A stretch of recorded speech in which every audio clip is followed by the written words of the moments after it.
नमस्ते, नमस्कार। देश के विभिन्न हिस्सों से आज इस कार्यक्रम में उपस्थित शिक्षा में रुचि रखने वाले देवियों और सज्जनों, शिक्षक बंधुओं, प्रिय शोधार्थियों और विद्यार्थी मित्रों, भारतीय संस्कृति, ज्ञान और कला के लिए समर्पित प्रज्ञानम इंडिका की इस वेब गोष्ठी में आप सभी का सादर नमन और अभिनंदन। हमारा कार्यक्रम शुरू हो इसके पहले मैं लक्षिता जी को हमारे कार्यक्रम और हमारे संगठन के सूक्ति वाक्य के बारे में 2 लाइन कहें। लक्षिता जी। आप सभी को मेरा सादर नमस्कार। मैं आज सबके सामने भारतीय ज्ञान परंपरा का एक सूक्ति वाक्य प्रस्तुत करने जा रही हूँ। इसे प्राचीनतम ग्रंथ ऋग्वेद से लिया गया है और यही हमारी संस्था प्रज्ञानम इंडिका का ध्येय व्याय भी है। यह सूक्ति है, आनो भद्रः व्रतवो यन्तु विश्वतः। अर्थात हमारे लिए सभी ओर से कल्याणकारी विचार आए। Let noble thoughts come to us from every side. धन्यवाद। धन्यवाद लक्षिता। मित्रों, आज के वेब गोष्ठी का विषय है भारतीय शिक्षा में भारतीयता।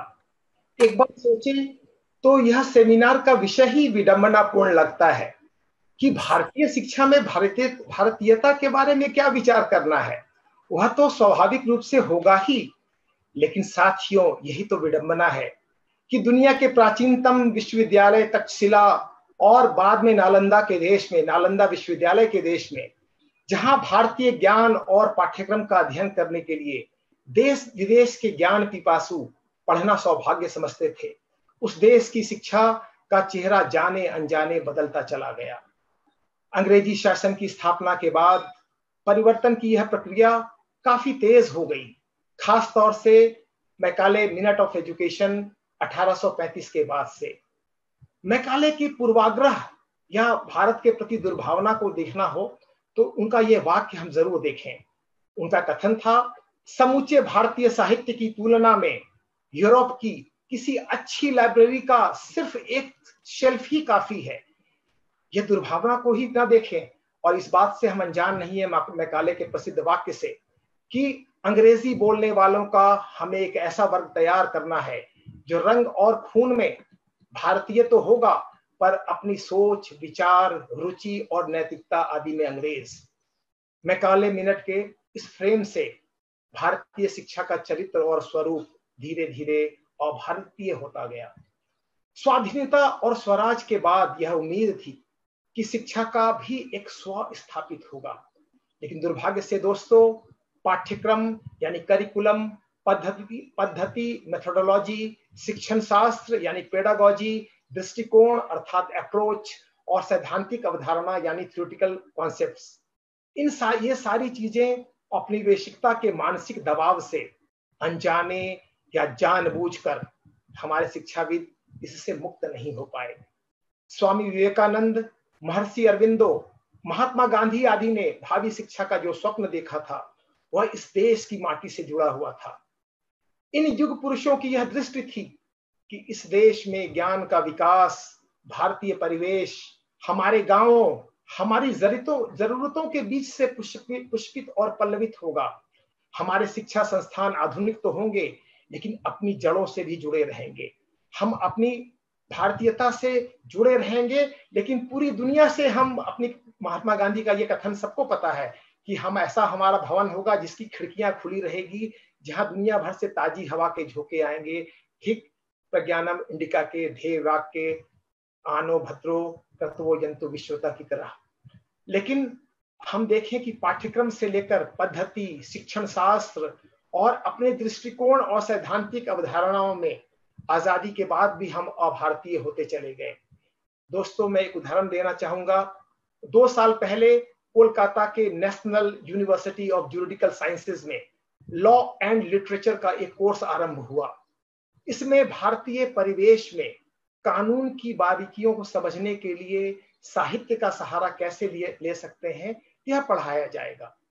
मजेदार बात यह है दोस्तों कि भारतीय परिवेश में साहित्य के माध्यम से कानून की गुत्थियों को समझना है, जिसमें कानून के से संबंधित पारिवारिक, सामाजिक, सांस्कृतिक, धार्मिक रीति रिवाज, राजनीतिक हालात आदि को जोड़कर देखा और समझा जाएगा। लेकिन टेक्स्ट क्या पढ़ाया जाएगा? Harry Potter. हैरी पॉटर जो विशुद्ध पश्चिमी संस्कृति और सामाजिक राजनीतिक परिवेश में लिखी गई पुस्तक है, और जो हमारे वहां की संस्कृति, वहां का समाज, वहां का राजनीतिक परिवेश, वहां के पारिवारिक संस्थाएं, वो कैसे उसके माध्यम से कानून को समझकर भारत में कैसे उसको हम लागू कर सकते हैं। जबकि अनेक हमारे यहाँ महान कृतियां हैं विभिन्न भारतीय भाषाओं में, जो भारतीय परिवेश में कानून को समझने में ज्यादा मददगार हो सकते थे। यहाँ समस्या क्या है दोस्तों? समस्या है पश्चिम का दबाव, समस्या है पश्चिम का आक्रांत, समस्या है भारतीयता के प्रति हीनता का भाव। इसी आलोक में इस वेब गोष्ठी की परिकल्पना की गई कि भारतीय शिक्षा में भारतीयता को कैसे समझा जाए। हमारे पाठ्यक्रमों में, रिसर्च मेथोडोलॉजी में, पेडागॉजी, कॉन्सेप्ट्स, सैद्धांतिक थ्योरेटिकल फ्रेमवर्क में भारतीयता की क्या वर्तमान स्थिति है, भविष्य की क्या दिशाएं और चुनौतियां हो सकती हैं, इसको समझने के लिए आज हमारे बीच शिक्षा जगत के दो मूर्धन्य विद्वान विराजमान हैं, प्रोफेसर जगमोहन राजपूत जी और प्रोफेसर पंकज अरोड़ा जी।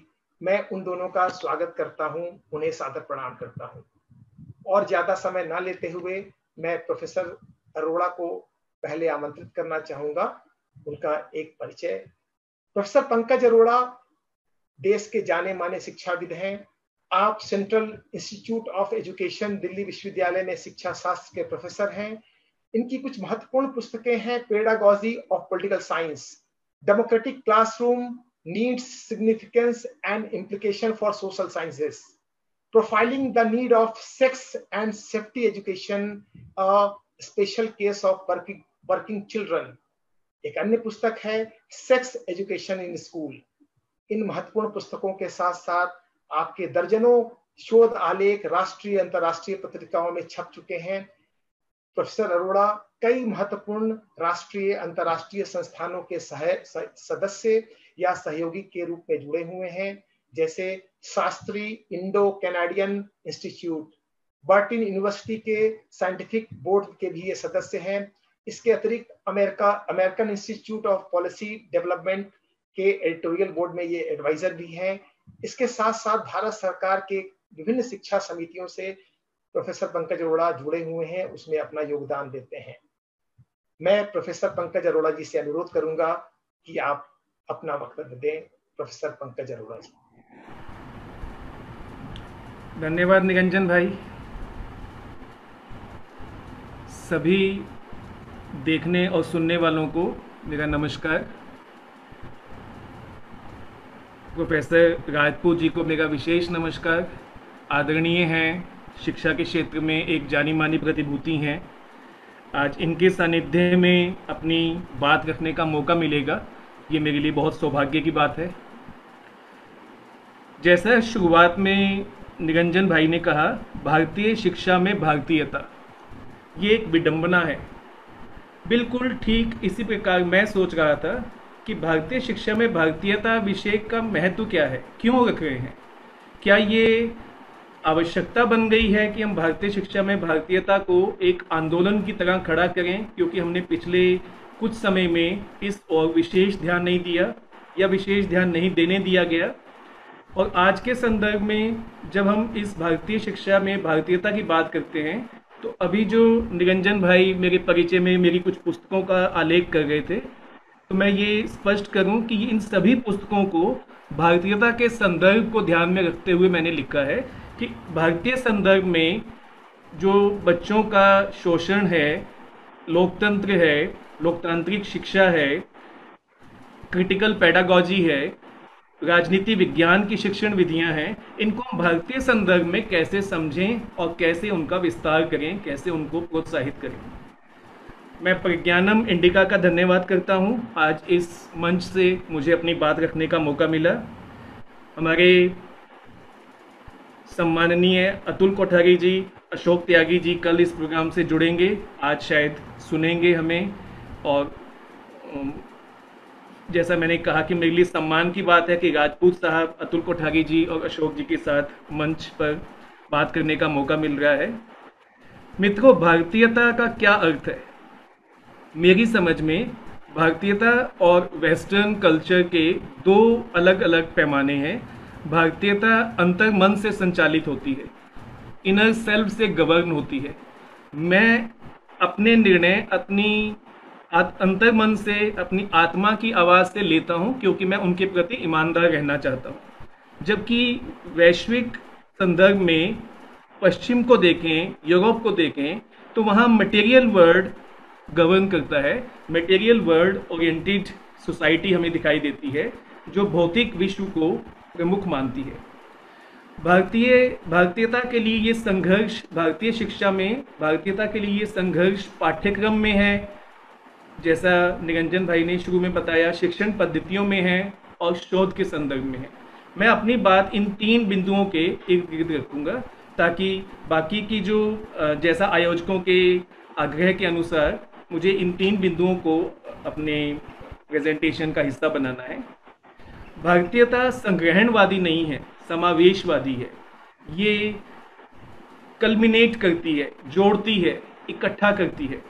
संग्रहण सिर्फ क्लब करना, फिजिकली एक साथ रख देना, और अगर हम कहें समावेश तो वो इंटरनल है, इंटरनलाइज करता है, आत्मिक है और वैचारिक स्तर पर, मानसिक स्तर पर, आत्मीयता के स्तर पर जुड़ता है। पंडित दीनदयाल उपाध्याय जी ने कहा था कि जिस प्रजातंत्र का रूप भारत में है वो उत्कृष्ट राष्ट्रीयता की भावना के बिना नहीं चल सकता। यानी कि जिस लोकतंत्र के स्वरूप को भारत ने अपनाया है, एक विशाल विश्व के सबसे बड़े लोकतंत्र को, वहाँ उत्कृष्ट राष्ट्रीयता की भावना आवश्यक है। उसके बिना ये लोकतंत्र चल नहीं पाएगा। तो इस विचार के साथ मैं अपनी बात को आगे बढ़ाता हूँ। राष्ट्रीय स्वावलंबन और आत्मनिर्भरता के लिए एक मजबूत अर्थव्यवस्था की आवश्यकता होती है। हाल ही में हमारे प्रधानमंत्री ने वोकल अबाउट लोकल के कॉन्सेप्ट के साथ आत्मनिर्भर भारत की एक आर्थिक संदर्भ में एक मिसाल रखी, एक उदाहरण दिया, एक आयोजन किया। ठीक इसी तरह अगर हम राष्ट्रीय स्वाभिमान को जानना चाहते हैं तो राष्ट्रीय स्वाभिमान एक मजबूत स्वदेशी शैक्षिक व्यवस्था से ही संभव है। आत्मनिर्भरता और स्वावलंबन आर्थिक है, स्वाभिमान एक इमोशन है, एक विचार है, एक भावना है, और उसको शैक्षिक व्यवस्था ही मजबूती प्रदान कर सकती है। मेरी समझ में भारतीयता का तात्पर्य है कि भारत की अस्मिता, संस्कृति और प्रमुख विशेषताएं, जिनमें वैदिक मूल्य, सनातन चिंतन का समावेश हो, शिक्षा ऐसी हो जो स्व केंद्रित बनाने के स्थान पर राष्ट्र सेवी बनाए, सेल्फ सेंट्रिक ना बनाए, राष्ट्र की सेवा के लिए तैयार करे, राष्ट्र के साथ हमें एक जुड़ाव दे, एक बंधन महसूस करवाए। मेरा राष्ट्र है, इसकी ऑनरशिप मेरे पास है, इसको मैं इससे जुड़ा होने पे आनंदित अनुभव करता हूँ। शिक्षा स्व केंद्रित ना हो बल्कि राष्ट्र सेवी बनाए, और शिक्षा का ध्येय ऐसा हो जो संस्कृति को संरक्षण मात्र ना दे बल्कि उसे गति देकर सजीव और सक्षम बनाए।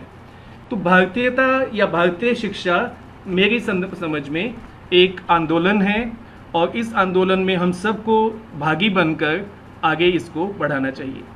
भारतीयकरण का अर्थ जीवन के विविध क्षेत्रों में भारतीयता की पुनः प्रतिष्ठा है।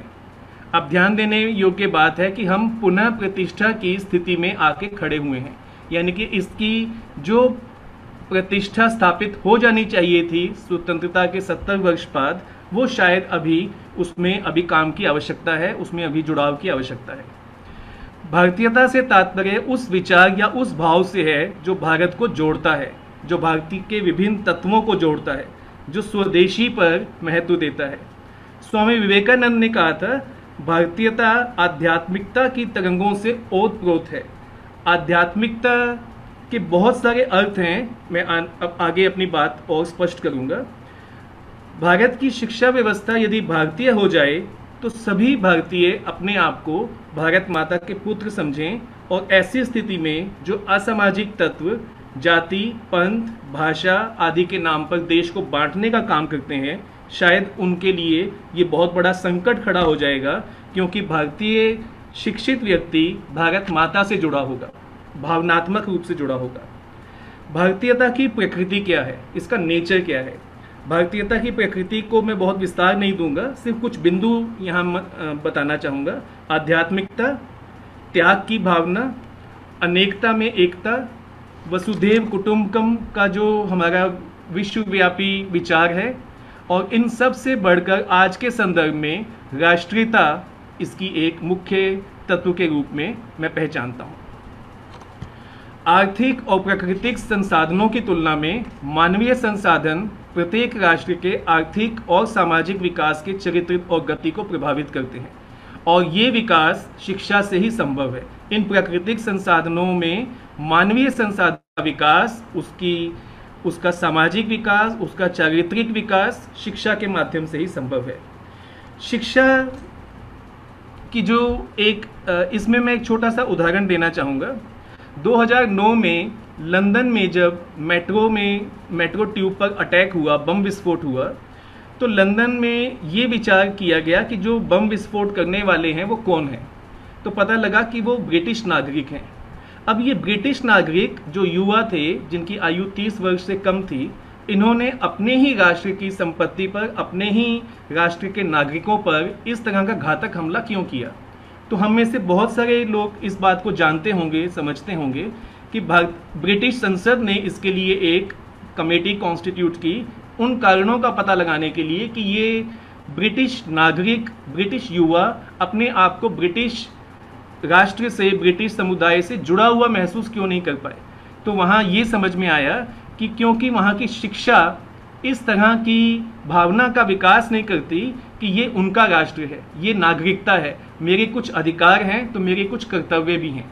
तो अगर नागरिकता, राष्ट्रीयता और ऑनरशिप लगाओ, ये शिक्षा की आवश्यकता है, जिसके बाद आप सबको मालूम होगा कि 2009 के बाद इस ब्रिटिश पार्लियामेंट्री कमीशन की रिकमेंडेशन के आधार पर ब्रिटेन में राष्ट्रीयता और नागरिकता का एक अनिवार्य पाठ्यक्रम कक्षा 9 में आरंभ किया गया। ऐसे कार्यक्रम को यदि हम भारत में लाना चाहें तो आज भी एक संघर्ष का विषय समझ में आता है। बहुत सारे प्रतिभाशाली विद्यार्थी हैं जो आगे पढ़ना चाहते हैं, और आगे पढ़ने के लिए अंग्रेजी भाषा का ज्ञान भी महत्वपूर्ण हो जाता है। तो अपनी राष्ट्रीयता को, अपनी भारतीयता को मैं किसी भाषा के दायरे तक सीमित नहीं करना चाहता, क्योंकि हम वसुधैव कुटुंबकम के संदर्भ से बात करते हैं। मित्रों, मैं शिक्षा का विद्यार्थी हूँ, और भारतीय विद्यालयों में पिछले कुछ समय से, पिछले 40 वर्षों से, राजपूत साहब बहुत अच्छे से वाकिफ़ हैं कि आलोचनात्मक शिक्षा शास्त्र, क्रिटिकल पेडागॉजी को लेकर बहुत धूमधाम मची है। इस क्रिटिकल पेडागॉजी को ही मैंने आज का विषय बनाया है कि ये क्रिटिकल पेडागॉजी क्या एक सिर्फ उस रूप में है, उस पाश्चात्य रूप में है जिस तरह हमारे सामने प्रस्तुत किया जा रहा है, जिस तरह हमारे बीएड, एमएड और शोध के क्षेत्रों में समझाया जा रहा है, या इस क्रिटिकल पेडागॉजी में जो सार तत्व हैं वो भारतीय संदर्भ में भी बहुत अच्छे से देखे और समझे जा सकते हैं, भारतीय संदर्भ में जोड़े जा सकते हैं। क्रिटिकल पेडागॉजी या आलोचनात्मक शिक्षा शास्त्र एक ऐसा शिक्षा शास्त्र है जो विद्यार्थियों, अध्यापकों और विद्यालय के सभी सदस्यों को प्रश्न करना सिखाता है, चुनौती देना सिखाता है, देशीय सामाजिक तंत्र का मान करना सिखाता है।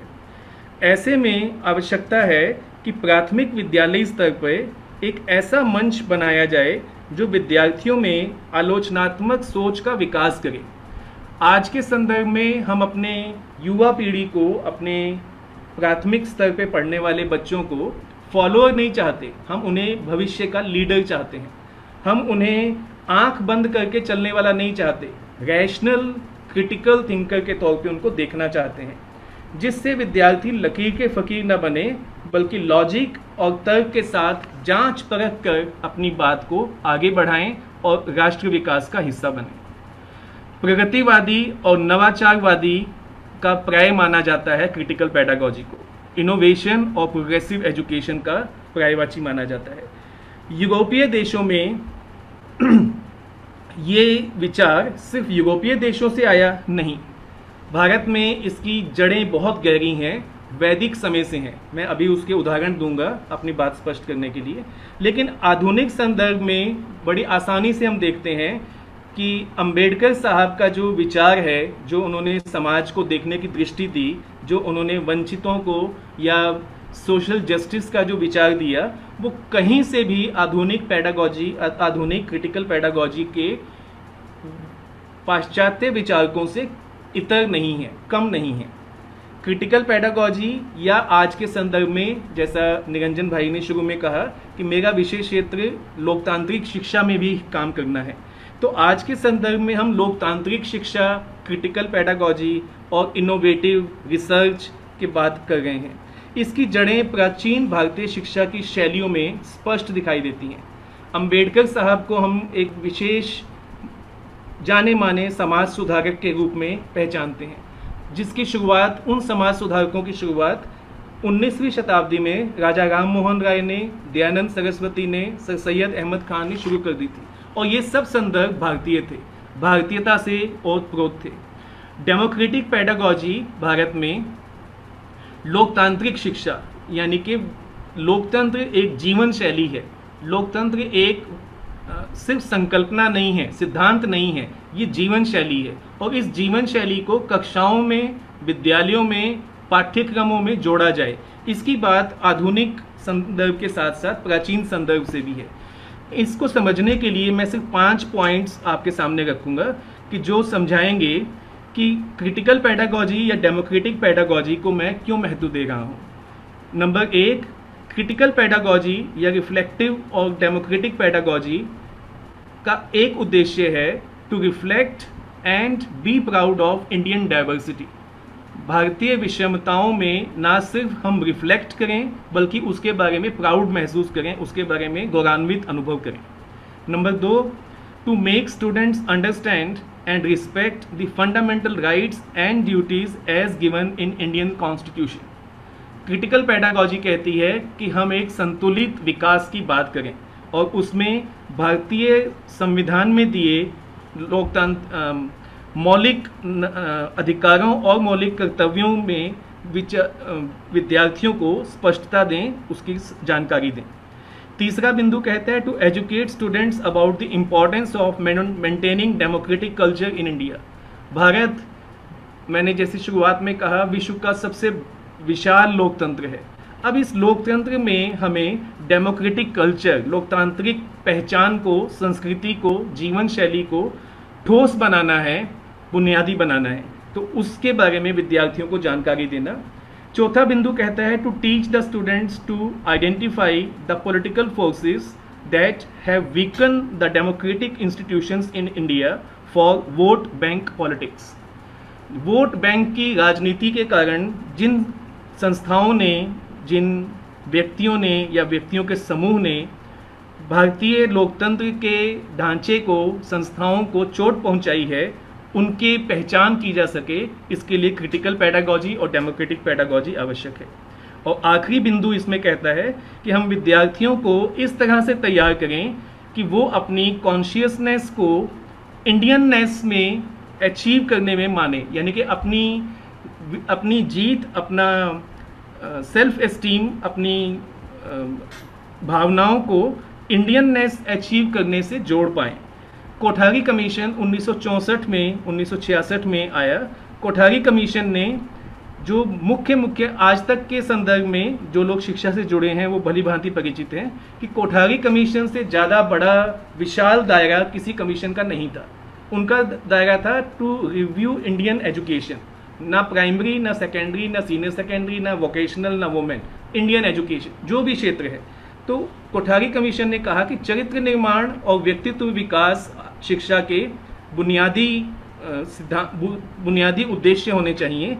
शिक्षा रोजगार सृजन करने वाली होनी चाहिए। शिक्षा व्यवसाय न होकर शिक्षा सेवा का माध्यम होनी चाहिए।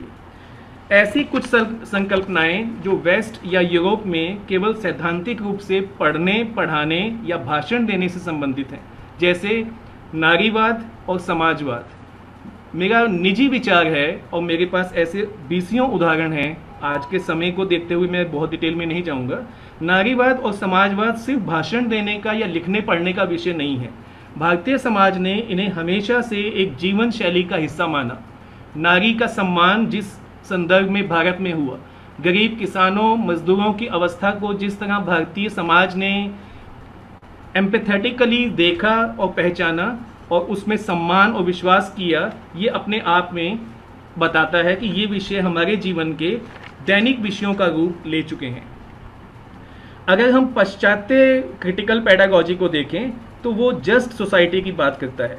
भारतीय critical pedagogy liberation of soul की बात करता है, आत्मा के स्वतंत्रता की बात करता है।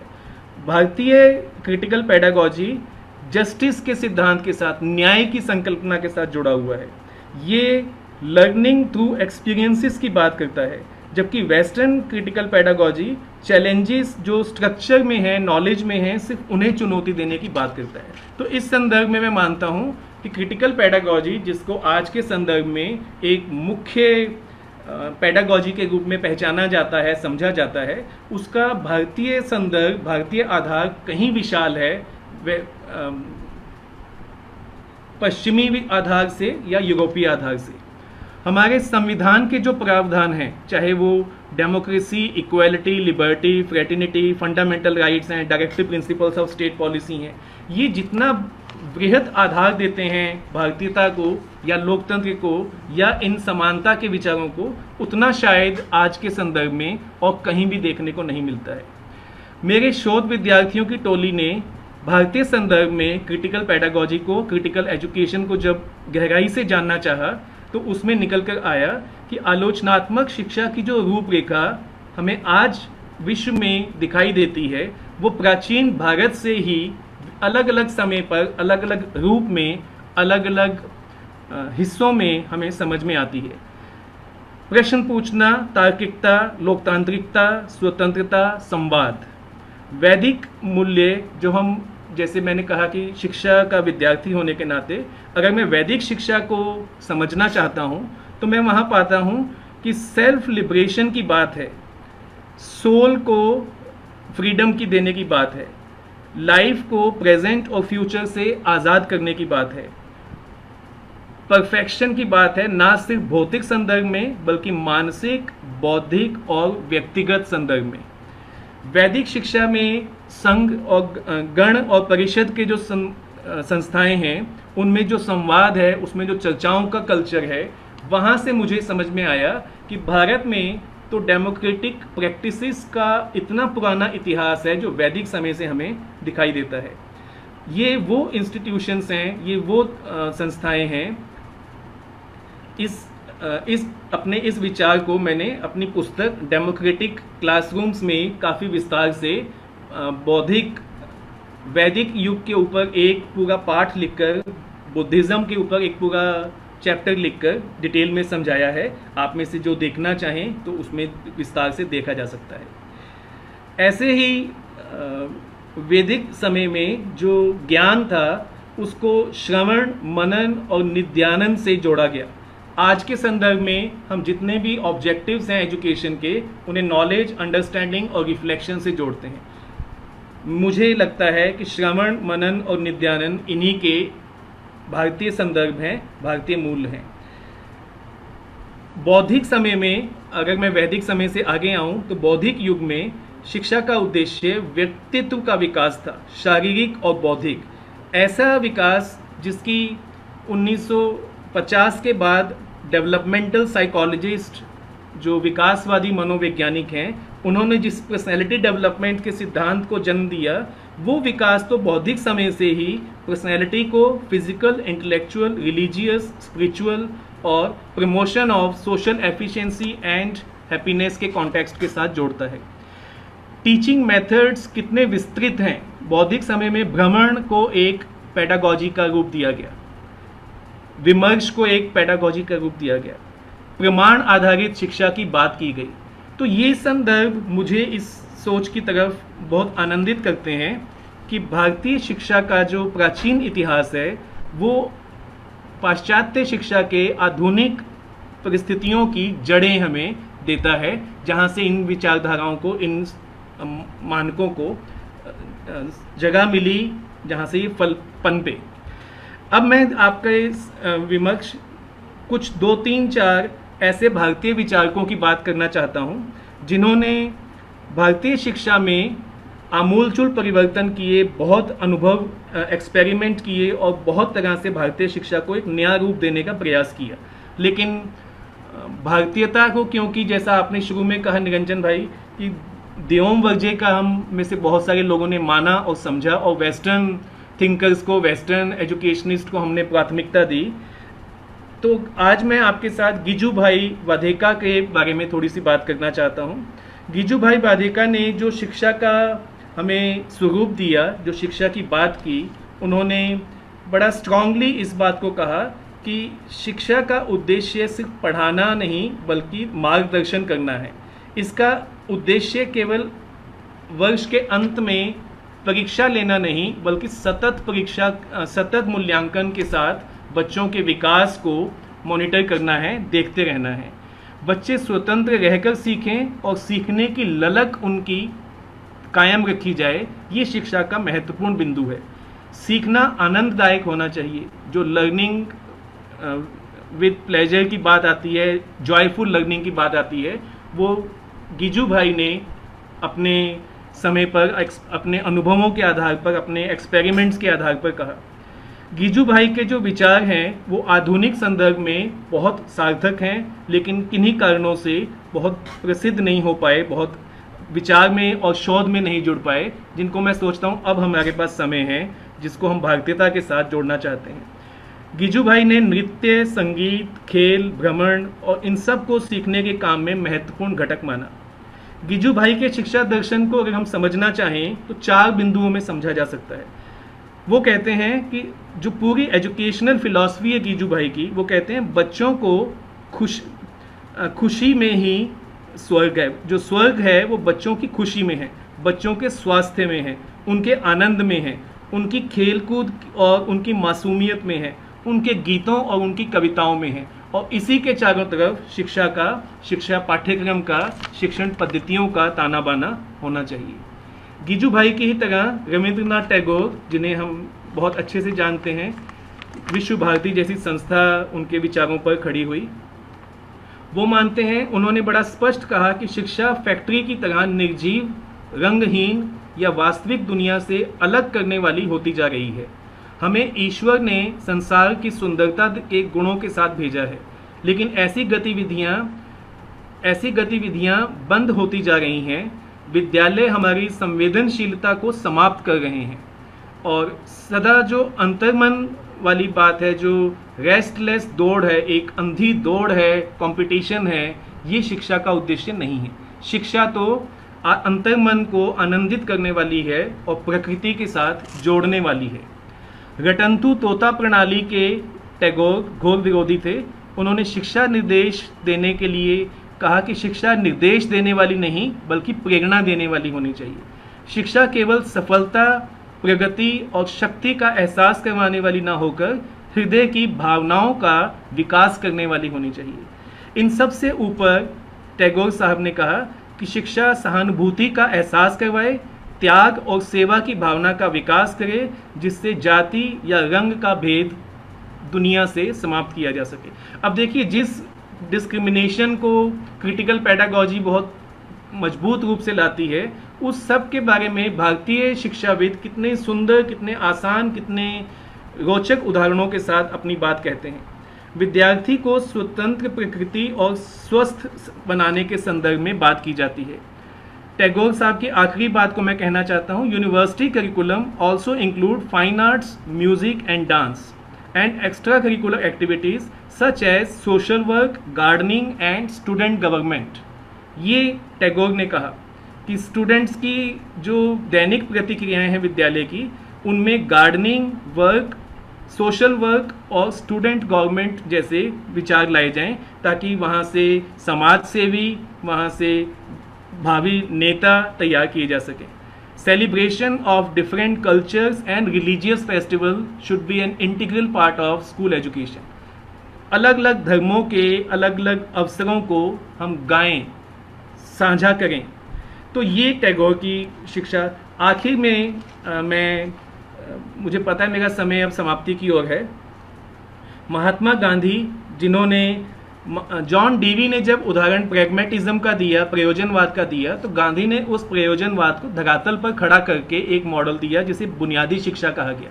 बुनियादी शिक्षा में हमने समझा कि कैसे शिक्षा को रोजगार से जोड़ा जा सकता है, कैसे शिक्षा ऑलराउंड डेवलपमेंट का एक माध्यम बनती है, जो सिर्फ मानसिक और बौद्धिक विकास नहीं बल्कि शारीरिक विकास, भावनात्मक विकास को भी जोड़ती है। विकासवादी मनोवैज्ञानिकों ने काफ़ी प्रचारित किया। गांधी जी ने उनके विचारों को धरातल पर बॉडी, माइंड और सोल के विकास के साथ जोड़ा। शिक्षा आजीविका देने वाली, संस्कृति का विकास करने वाली और आत्म अनुभूति करवाने वाली होनी चाहिए। सामाजिक और व्यक्तिगत जो उद्देश्य हैं हमारे जीवन के, उनके सम्मिलन का मार्ग प्रशस्त करने वाली होनी चाहिए। गांधी जी की शिक्षा में मानवीय मूल्यों का विकास और मातृभाषा शिक्षा का माध्यम हो, ये बहुत आधारभूत बिंदु हमें समझ में आते हैं।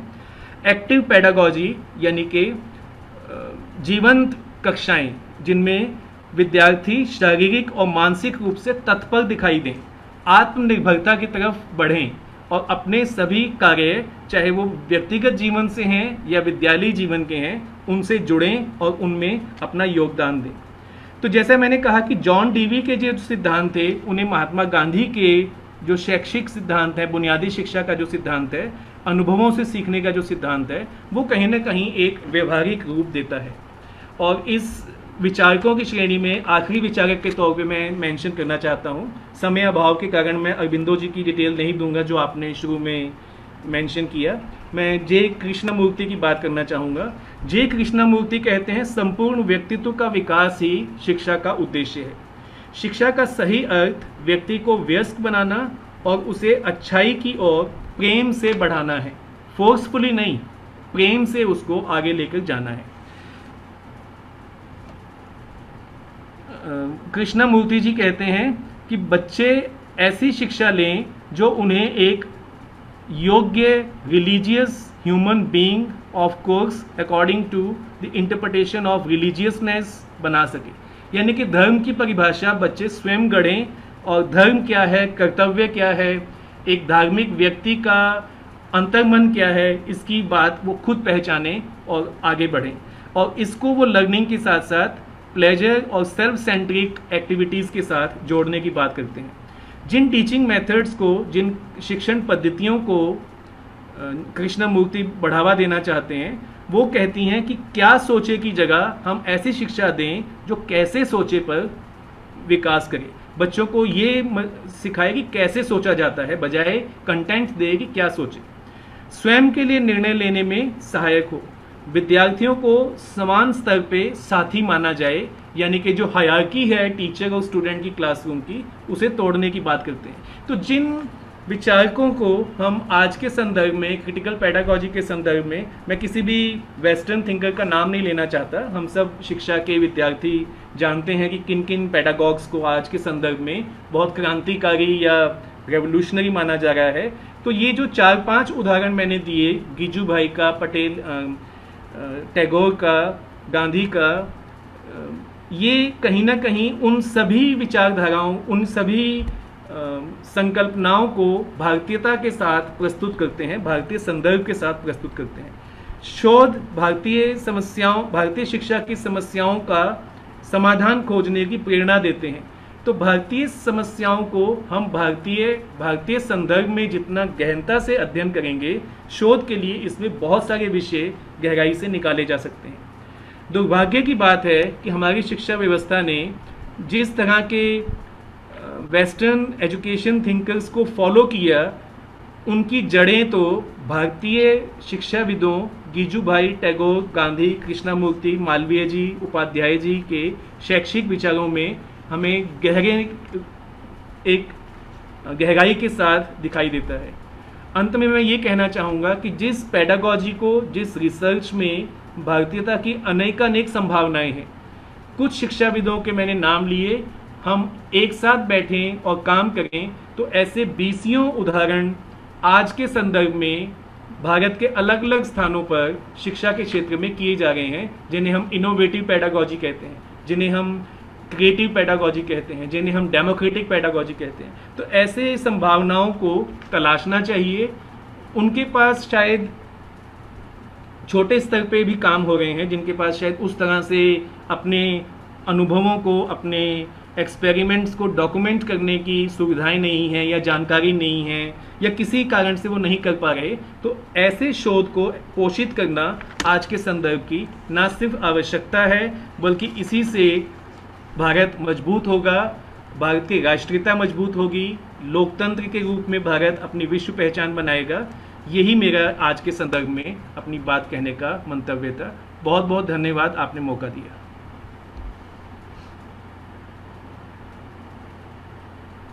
निरंजन भाई, आपका माइक ऑन नहीं है। धन्यवाद पंकज अरोड़ा जी, बहुत ही सारगर्भित व्याख्यान के लिए। और बहुत महत्वपूर्ण बातें आपने जो आज कही हैं कि कैसे भारतीय शिक्षा, जो हमारा चिंतन है, भारतीय पूरी चिंतन परंपरा है शैक्षणिक, वो पश्चिम से किस रूप में भिन्न है। भौतिकवाद से बहुत ज्यादा परे मानवीयता और उदात्तता का की ओर ले जाने वाली हमारी भारतीय शिक्षण परंपरा है। आपने पेडागॉजी की बात की और खासतौर से क्रिटिकल पेडागॉजी, जिसे डेमोक्रेटिक पेडागॉजी भी कहते हैं, और उसके द्वारा दिखाया है ये कि कैसे फिर पश्चिमी पेडागॉजी से भारतीय पेडागॉजी न केवल विस्तृत, व्यापक और उदार है, बल्कि ये हमारे देश के लिए बहुत ही उपयोगी सिद्ध हो सकती है। इसके अतिरिक्त टैगोर, महात्मा गांधी, जिद्दू कृष्णमूर्ति, ऐसे बहुत सारे विद्वानों का और प्रोफेसर जॉन डेवी इत्यादि का अपने साक्ष्य देते हुए उनके सैद्धांतिकी के आलोक में ऐसी महत्वपूर्ण बातें कही हैं जो आने वाले समय में निश्चित रूप से शिक्षा के विमर्श में एक बड़ी भूमिका निभाएगा। आपका बहुत बहुत धन्यवाद। मैं जानता था कि आप अगर इस विषय पर बोलना हो तो 2 घंटा आप अनवरत बोल सकते हैं, लेकिन समय की सीमा को देखते हुए मैं आपसे माफी चाहूंगा और आपसे आगे भी हम आपको कष्ट देते रहेंगे। बहुत बहुत धन्यवाद। अब मित्रों, मैं आपका जिस हस्ती से परिचय कराने जा रहा हूं, उस हस्ती को किसी परिचय की आवश्यकता ही नहीं। दरअसल भारतीय शिक्षा की बात जब जब होगी तो जिन शिक्षाविदों का नाम पहली पंक्ति में लिया जाएगा, उनमें आदरणीय प्रोफेसर जगमोहन सिंह राजपूत जी भी हैं। उपलब्धियां तो इतनी कि गिनना शुरू करें तो आप थक जाएंगे। फिर भी सर का मैं एक संक्षिप्त परिचय देना चाहूंगा। सर की उच्च शिक्षा इलाहाबाद विश्वविद्यालय से हुई, जो मेरा भी अल्मा मैटर है। इसके sir professor Jagmohan Rajput ji NCERT, राष्ट्रीय शैक्षणिक अनुसंधान और प्रशिक्षण परिषद के डायरेक्टर रह चुके हैं। इसके अतिरिक्त भारत के कई महत्वपूर्ण पदों पर वो शिक्षा में कार्य कर चुके हैं। Principal, regional institute of education Bhopal, joint education adviser government of India. इसके अतिरिक्त अनेक अंतर्राष्ट्रीय संस्थाओं से जुड़े हुए हैं, बल्कि यूनेस्को से भी उनका गहरा जुड़ाव रहा है। यूनेस्को ने उन्हें जॉन एमोस कॉमेनिशियस मेडल से भी सम्मानित किया। बाद में मध्य प्रदेश सरकार ने महर्षि वेद व्यास सम्मान से उन्हें पुरस्कृत किया। सर को दुनिया भर में व्याख्यान देने के लिए बुलाया जाता है। प्रोफेसर राजपूत की हिंदी और अंग्रेजी में अनेक पुस्तकें प्रकाशित हो चुकी है। दरअसल प्रोफेसर राजपूत को मैं इंसाइक्लोपीडिया ऑफ इंडियन एजुकेशन कहता हूं। मजेदार बात यह है दोस्तों कि इसी नाम से सर की एक पुस्तक भी है, encyclopedia of Indian education. Sir की अन्य महत्वपूर्ण पुस्तकों में पाठ्यक्रम परिवर्तन के आयाम, शैक्षिक परिवर्तन का यथार्थ, शिक्षा एवं इतिहास, encyclopedia of Indian education, symphony of human values, teacher preparation for knowledge society, और हाल में उनकी पुस्तक आई महात्मा गांधी पर, महात्मा गांधी को पढ़ने का यही समय। सर के बारे में कहना शुरू करूं तो फिर बहुत सारी चीजें हैं, समय काफी कम पड़ेगा। इसके अतिरिक्त सर लगातार विभिन्न समाचार पत्रों में शिक्षा के आधुनिकतम विमर्शों पर अपना बहुत ही पॉजिटिव इंटरवेंशन करते रहे हैं। और फिर मैंने वही कहा कि हमारी जड़ें तो भारतीयता में गहरे हों, लेकिन हम आधुनिकतम ज्ञान विज्ञान से भी लैस हों। ऐसे शिक्षाविद से हम लोग बहुत भाग्यशाली हैं कि हमें रूबरू होने का मौका मिला है। सर से अनुरोध है कि मैं उनको आमंत्रित करता हूं कि हमें आज आलोकित करें। प्रोफेसर जगमोहन सिंह राजपूत जी, सर प्रणाम।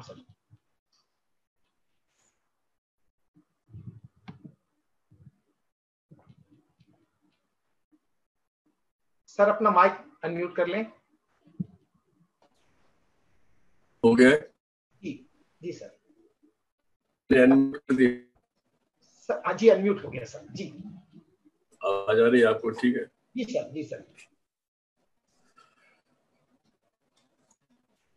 प्रोफेसर निरंजन कुमार, प्रोफेसर पंकज अरोड़ा, उनके सहयोगी साथियों और मेरे मित्रों और साथियों जो इसको सुन रहे होंगे, आप सब लोग दिल्ली विश्वविद्यालय से बड़ी संख्या में जुड़े हैं। और दिल्ली विश्वविद्यालय का नाम जब आता है तो और मुझे पंकज अरोड़ा जी ने याद भी दिला दिया, मैं डॉक्टर DS कोठारी का नाम लेता हूँ। डॉक्टर कोठारी से कई बार मिलने का मुझे मौका मिला और एक घटना जो मैं लगभग हर अपने लेक्चर में कहीं न कहीं किसी न किसी ढंग से कहता हूँ, वो मैं समझता हूँ आज के आपके संदर्भ में बहुत ही आवश्यक है और संभवतः बहुत कुछ कहती।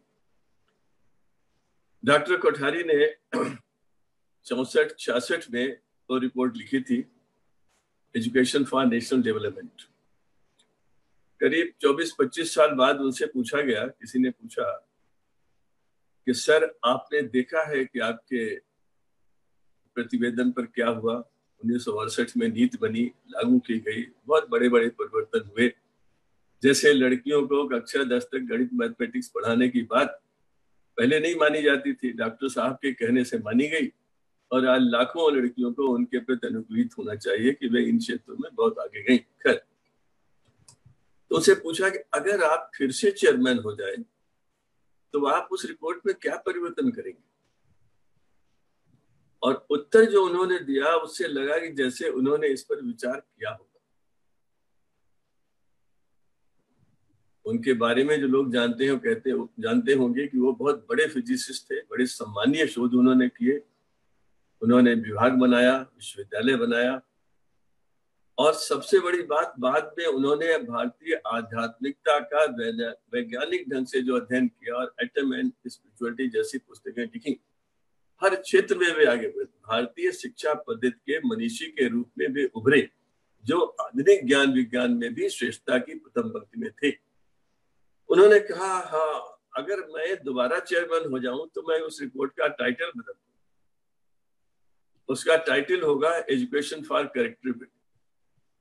उन्होंने कहा 1960 के आसपास दुनिया में बहुत से देश स्वतंत्र हुए थे और पश्चिम के देशों का प्रभुत्व खत्म हो रहा था और वे चिंतित थे कि अब इन देशों पर हम किस तरह से अपना आधिपत्य जमाएंगे। हेजेमनी का शब्द इस्तेमाल हुआ और वो तरीके निकाले। उन्होंने 2 शब्द उन्होंने बहुत बेचे, प्रगति और विकास, डेवलपमेंट, प्रोग्रेस एंड ग्रोथ। हम भी उसी प्रवाह में बह गए, डॉक्टर साहब का शब्द था, हम भी उसी प्रवाह में बह गए और हमने एजुकेशन फॉर नेशनल डेवलपमेंट पर ध्यान दिया। भारत की परंपरा दूसरी थी। भारत में व्यक्तित्व निर्माण की बात, चरित्र निर्माण की बात। अगर हमने उस समय चरित्र निर्माण किया होता तो आज, यानी 1988-89 के करीब, तो आज भारत में जो भी लोग श्रेष्ठ पदों पर होते वे चरित्रवान होते, लोगों की सेवा भावना से काम कर रहे होते और भारत में हर तरफ देश के प्रति लगाव होता। अगर हमने वो किया होता, आज अगर मुझे मौका मिले तो वही करूंगा। ये डॉक्टर साहब के शब्द थे। केवल एक वाक्य आपके लिए मैं कह रहा हूँ, national education for national development से एक यात्रा होनी है, education for character building. Development would follow, but character building can not be delayed. ये भारतीय शिक्षा पद्धति को, या मैं ये कहूँ भारतीय ज्ञान परंपरा की आत्मा रही है, और उस ज्ञान परंपरा की निरंतरता पे ही संभवतः आप चर्चा करना चाहते हैं कि आज उसका क्या संदर्भ है और है या नहीं। अभी निरंजन जी ने जो बातें की उसमें बात एक निकल कर आई,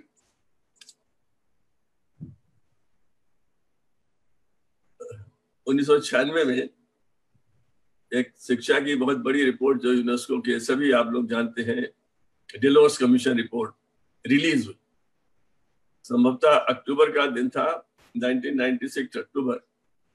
मैं वहां मौजूद था और उसके अध्यक्ष जैक डेलोस ने जो भाषण दिया उसमें उन्होंने कहा, एक वाक्य था, उस समय वो कॉपियां वगैरह मिलती नहीं थी, रिकॉर्ड भी मेरे पास नहीं था, लेकिन मैंने वो वाक्य नोट किया, मैं अपनी डायरी रखता था, हर एक लिखता था शब्द, और वो education in every country must be rooted to culture, committed to progress. यही बात निरंजन जी कह रहे थे किसी न किसी दिन, अरोड़ा जी ने भी कही। मुख्य बात यह है कि आपकी शिक्षा अगर आपकी संस्कृति से जुड़ी नहीं है तो कहीं न कहीं कमी रह जाएगी। गांधी जी ने इसी बात को दोहराया जब उन्होंने कहा कि मैं अपने दरवाजे खिड़कियां खुले रखूंगा, शुद्ध हवा आएगी, हर तरफ से आएगी, लेकिन ऐसा न हो कि झंझावात मेरा घर ही उजाड़ दे। Rooted to culture and committed to progress. एक टोरंटो यूनिवर्सिटी के प्रोफेसर ने किताब लिखी, माइकल फुलॉन उनका नाम है, माइकल फुलॉन, और 30 साल पहले या उससे थोड़ा पहले मैंने ये किताब पढ़ी, meaning of educational change. And he said, उसके 3 वाक्य मैं आपको बता रहा हूँ, चैप्टर 16 के 3 वाक्य हैं। Change is everywhere, progress is not, not every change is coupled with progress. बहुत अर्थ है इसके अंदर। किसी भी परिवर्तन को स्वीकार करने के पहले उसका विश्लेषण करिए और अपने स्थानीयता में, अपने संदर्भ में, अपनी संस्कृति में उसका उपयोग हो सकता है या नहीं, इस पर विचार करिए, तब उसे स्वीकार करिए। यही इसमें भी है, rooted to culture but committed to. हर नया ज्ञान लेने को मैं तैयार हूं, लेकिन उस ज्ञान का उपयोग मैं कितना करूंगा, कैसे करूंगा, मेरी परिस्थिति में उसकी आवश्यकता है या नहीं है, ये मुझे देखना है। भारतीय शिक्षा की भारतीयता को कुछ लोग बहुत अच्छे ढंग से समझते थे। विजू भाई जी का नाम बहुत अच्छा नाम आया, मुझे बड़ा अच्छा लगा, उनको मैंने पढ़ा है। मैं 1-2 बात और इसमें कहना चाहता हूँ। गांधी जी ने जो भी शिक्षा में काम किया वो एक बड़े क्षितिज पर किया हुआ काम था। उनके मन में केवल स्वतंत्रता नहीं थी, उनके मन में हमेशा स्वतंत्रता के बाद का भारत था, और वे जानते थे कि इसके लिए बड़ा परिश्रम करना पड़ेगा। इस बात के महत्व को मैं ऐसे भी कहता हूं कि दुनिया में जितने भी देश 1940 के 1950 के आसपास आजाद हुए या बाद में हुए, वो संख्या 100 से ज्यादा हो रही होगी, उसमें किसी के भी स्वतंत्रता आंदोलन में शिक्षा को इतना महत्व आंदोलन के आजादी के पहले नहीं दिया गया जितना भारत में दिया गया। भारत में लोगों ने बहुत महत्व दिया कि शिक्षा का क्या स्वरूप होगा, क्योंकि वो जानते थे कि भारत में जो शिक्षा व्यवस्था है it's a transplanted system of education and it has brought with a particular purpose which can be summarized in one single sentence: delink Indians from India. If you delink a race, a community or a nation from their history, culture and heritage, you can always subjugate them for years and hundreds of years. मैं दुनिया में मानता हूं कि Macaulay बहुत बड़ा strategist था, उसे बहुत मतलब हर सम्मान से देखा जाना चाहिए। उसने अपने देश के लिए जो योजना बनाई वो भारत के लिए घातक थी, मगर उसकी सफलता इस बात से जांचिए कि आज भी हम बिना किसी हिचक के उस पर आरोप लगाते। मैं तो आप उसका प्रशंसक हूं। उसका उद्देश्य क्या था? किसी भी देश को आप हथियारों से नहीं जीत सकते, आप संख्या से नहीं जीत सकते। आपका आधिपत्य तब बड़ा होगा अगर आप उसकी संस्कृति को नष्ट कर दें, उसके अंदर ये भावना भर दें कि मेरी संस्कृति जो है बहुत ही पीछे की गई हुई है, मेरी ज्ञानार्जन परंपरा है ही नहीं, मेरे शास्त्र, मेरा साहित्य किसी सीमा तक नहीं है। जैसे आपने अभी बोला था, shelf of English school is better than the entire Indian literature.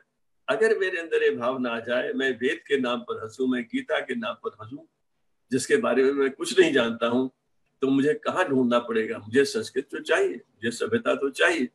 तो मैं पश्चिम की ओर देखूंगा, और पश्चिम की ओर देखने की जड़ें इतनी मजबूत हो गई कि 1947-50 के बीच में भी हम भारतीयता की चर्चा करना भूल गए, और निर्णय लेने वाले लोगों ने यही कहा, जो चल रहा है वही अच्छा है, सबसे अच्छा यही होता है, इसमें कोई परिश्रम नहीं करना पड़ता, कोई चिंता नहीं करती। लेकिन यहाँ पर एक बहुत बड़ी बात, और मैं ये कहता हूं, एक थे महात्मा गांधी, जिन्हें एक छोटी सी किताब दी गई, अनटू दिस लास्ट। रात में ट्रेन में पढ़ी, 35-40 पेज की छोटी सी किताब है, और अगले दिन उनका जीवन बदल गया। उन्होंने अपने मित्र ओलेग से कहा, उस समय गांधी जी अफ्रीका में काफी एस्टेब्लिश हो गए थे, बड़े अच्छे मकान में रहते थे, उनके पास कई कर्मचारी थे, जीवन बड़ा अच्छा चलने लगा था, और उनकी एक प्रतिष्ठा भी बन गई थी।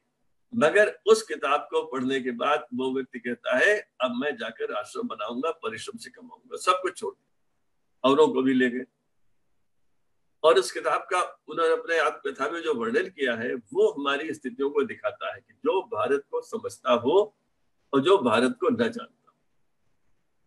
उन्होंने कहा, आप प्रसन्न नहीं रह सकते अगर आपका पड़ोसी प्रसन्न। ये उसका संदर्भ, जो 3 सेंटेंस उन्होंने लिखे थे उसके उस पुस्तक से, कि जो किताब थी unto this last, that the good of the individual is contained in the good of all. दूसरा, उन्हीं की भाषा में, that a liar's work has the same value as a barber's, in as much as all have the same right of earning their livelihood from their work. And the third sentence, that the life of a laborer, the tiller of the soil, and the handicraftsman is a life worth living. ये संस्कृति और शिक्षा का जो मूल सार तत्व है, यही है कि हर व्यक्ति को उसका सम्मान देने की स्थितियां उत्पन्न करना। ये गांधी ने समझा,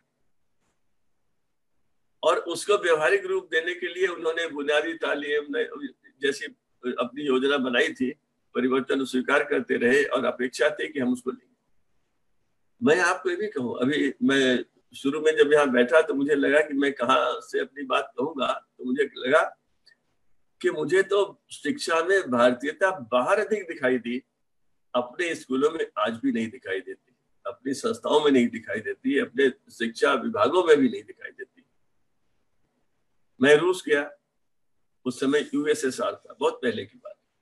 उन्होंने कहा, जब वहां पर क्रांति हुई तो एक वाक्य बहुत प्रचलित हुआ, आपके देश के बच्चे जो गीत गाते हैं उन्हें सुनकर मैं देश का भविष्य बता सकता हूं। इस वाक्य पर विचार कीजिए, ये शिक्षा भी है, संस्कृति भी है, भविष्य भी है, भविष्य की पीढ़ी भी इसमें शामिल है। The songs that our children sing are indicative of the future of our country. अगर आपने बच्चों को उससे जोड़ा ही नहीं है तो इस जुड़ाव के लिए कैसे? गांधी ने इसको क्यों जोड़ा? क्योंकि गांधी को गोपाल कृष्ण गोखले ने कहा था, अफ्रीका से जब वो लौटे थे, उन्होंने कहा कि मैं अब भारत में काम करूंगा, शायद 1915 की बात। तो गांधी ने कहा, गोखले जी ने कहा, नहीं, अभी आप तैयार नहीं है, अभी आप देश को समझते नहीं, आपकी विविधता को समझते नहीं, आपकी संस्कृतियों में अंतर जो यहाँ देश में है वो नहीं जानते। आप 1 साल देश भर का भ्रमण कीजिए, ज्यादा इधर उधर सभा मत करिए, लोगों से वो बहुत अच्छे ढंग से देश को समझिए। और गांधी जी ने एक शिष्य के नाते वो किया और वो देश को समझे। जो पारिव्राजिक प्रथा थी देश में, वह उच्चतम ज्ञान के स्तर को नीचे गांव तक पहुंचा देते थे। विवेकानंद जी ने सारे देश में भ्रमण किया, विदेश में गए, उन्होंने भारत को समझा और वही इतना साहस कर सके कि व्यक्ति पर ध्यान दीजिए। हमारी परंपरा तो यही थी, हमारे ज्ञानार्जन की परंपरा तो क्या थी? सर्वभूत हिते रता, सर्वे भवन्तु सुखिनः, सर्वे सन्तु निरामया। सर्वे भद्राणि पश्यन्तु मा कश्चित् दुर्भागो। किस जनतंत्र में, किस प्रजातंत्र में, किस संविधान में इससे अधिक अर्थपूर्ण शब्द वर्णन आपको मिला हो? कहीं नहीं होगा। अगर हम इसी को व्यवहारिक रूप में ले लेते, मान लेते, तो निश्चित रूप से हमारी शिक्षा व्यवस्था में इसका स्थान होता। बच्चे इस बात को प्रारंभ से समझते, संवेदनशील वर्षों में समझते, और उसके परिष्कार के विधा में वो चीज भी आ जाती तो डॉक्टर कोठारी ने कही थी कि मुझे सबसे अधिक ध्यान व्यक्ति के निर्माण पर देना है, चरित्र के निर्माण पर देना है, बच्चों में मानव मूल्यों को बढ़ाने में देना है, उनके मूल्यों के अंतःकरण में देना है। Inculcation, development, nourishment, nurturement of values, humanistic values, moral values, ethical values, और सबसे बड़ी बात मनुष्य के प्रति क्या दृष्टिकोण रखे, इसका भारतीय शिक्षा प्रणाली से अधिक महत्वपूर्ण क्या हो सकता है।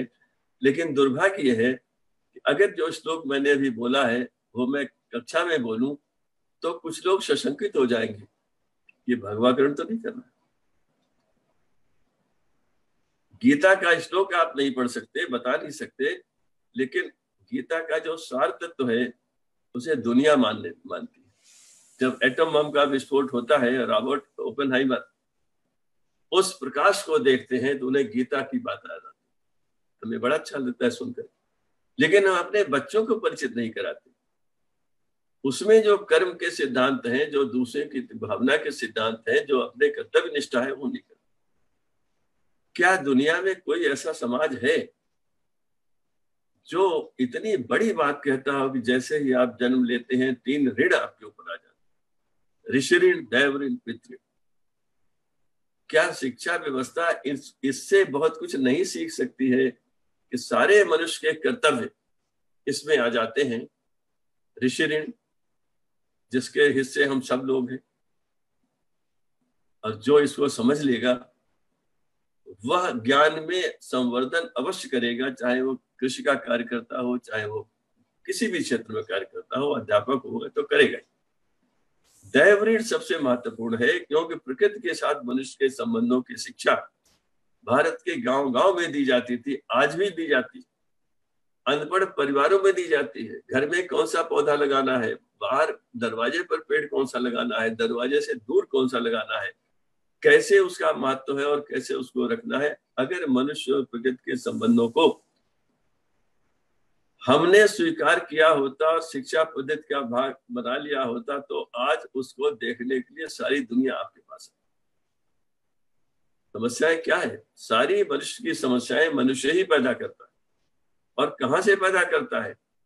जब वो प्रकृति को केवल भोग का मात्र मान लेता है और अपने कर्तव्य को भूल जाता है, उस दैव ऋण को भूल जाता है जिसमें कहा गया है, जिसका तात्पर्य है, जिसका मंतव्य है कि प्रकृति और मनुष्य के संबंधों को बनाए रखने के लिए, उसकी पारस्परिकता को एक मजबूत डोर देने के लिए, जोड़े रहने के लिए सारा कर्तव्य मनुष्य को निभाना है, क्योंकि उसके पास मस्तिष्क है, वो सोच सकता है, वो बदल सकता है।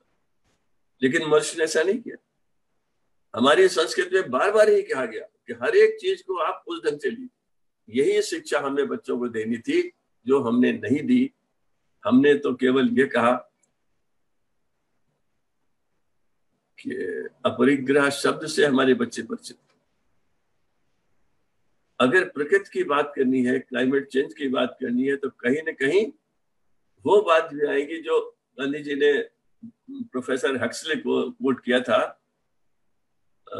हिंद स्वराज में। उसमें उन्होंने कहते हैं, शिक्षित व्यक्ति वो है जो अपने पर नियंत्रण कर सके, अपनी इंद्रियों पर नियंत्रण कर सके, अपनी आवश्यकताओं पर नियंत्रण कर सके। ये सिखाना था। हम योग की बात करें तो समस्याएं पैदा होती, दुनिया मानती है, मगर हमारे यहाँ उस पर एक मत नहीं है। हम इस नियंत्रण की बात शिक्षा में करें, हमें हिचक होती है, नहीं करते। ये भारतीयता लाने के लिए आपको ये सब पर ध्यान देना पड़ेगा। ऋषि ऋण, दैव ऋण, पितृ ऋण, सर्वे भवन्तु सुखिनः, सर्वे सन्तु निरामयाः, अयं निजः परो वेद गणना लक्ष्य साम, उदार चरिता नाम तू वस्ते। ऐसी बहुत चीजें मैं आपके सामने कह सकता हूँ। लेकिन अभी एक और जिसका जिक्र मैंने किया था, यूनेस्को की डेलोस कमीशन रिपोर्ट को जब वहां पर रिलीज हो रही थी, तो उसका टाइटल है learning the treasure with in.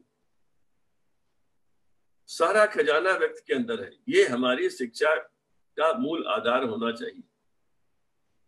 और मैंने जब इसको सुना तो मेरे मस्तिष्क में एकदम वो वाक्य आया, education is manifestation of perfection already in man. बड़ा अच्छा वाक्य है, हम तो बहुत वर्षों से जानते हैं।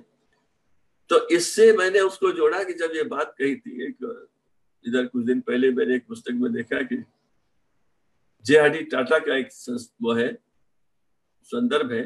उन्होंने कहा, देखिए शिक्षा से अलग है जे भी आता, लेकिन एक्सीलेंस तो हर जगह महत्वपूर्ण। शिक्षा में हम क्या कोशिश करते हैं? हम उत्कृष्टता बढ़ाने का ही तो प्रयास करते हैं, हम क्वालिटी की ही तो बात करते हैं। How do you achieve excellence? तो जे.आर.डी. टाटा ने लिखा, ऑलवेज एम एट परफेक्शन। मतलब मैं शिक्षक हूं, मैं एक पूर्ण चरित्रवान व्यक्ति का निर्माण करना मेरा कर्तव्य है। मैं भाग्यवान हूं कि मुझे 1 नहीं 50 मिले हैं, 100 मिले हैं, या 10 है या 20 है जो मेरे साथ शोध कर रहे हैं, मेरे मास्टर्स के विद्यार्थी हैं या कहीं पर। मुझे यह मौका मिला है, तो इस मौके का मैं कैसे फायदा उठाऊं? तो टाटा कहते हैं, always aim at perfection, full stop. Perfection आसान नहीं, परफेक्शन किसी ने देखा नहीं।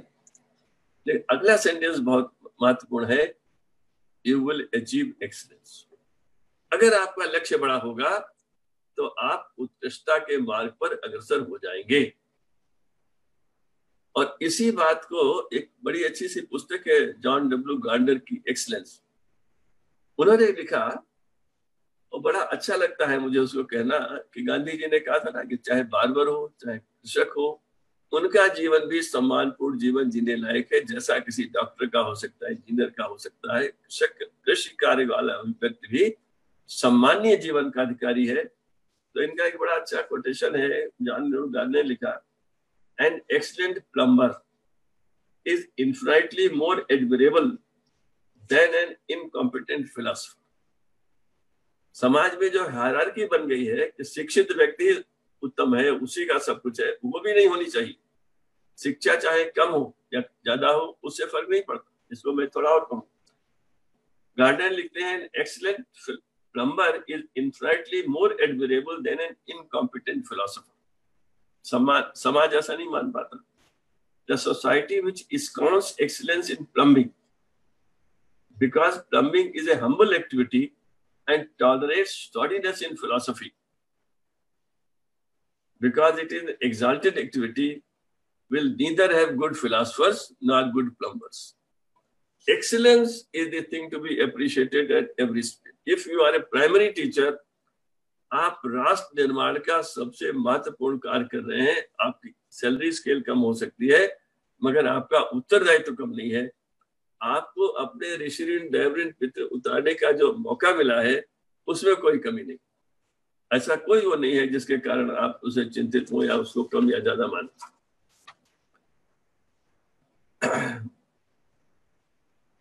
क्यों मुझे ये बात इस स्टेज पर ही होना चाहिए कि भारतीय शिक्षा में भारतीयता है या नहीं?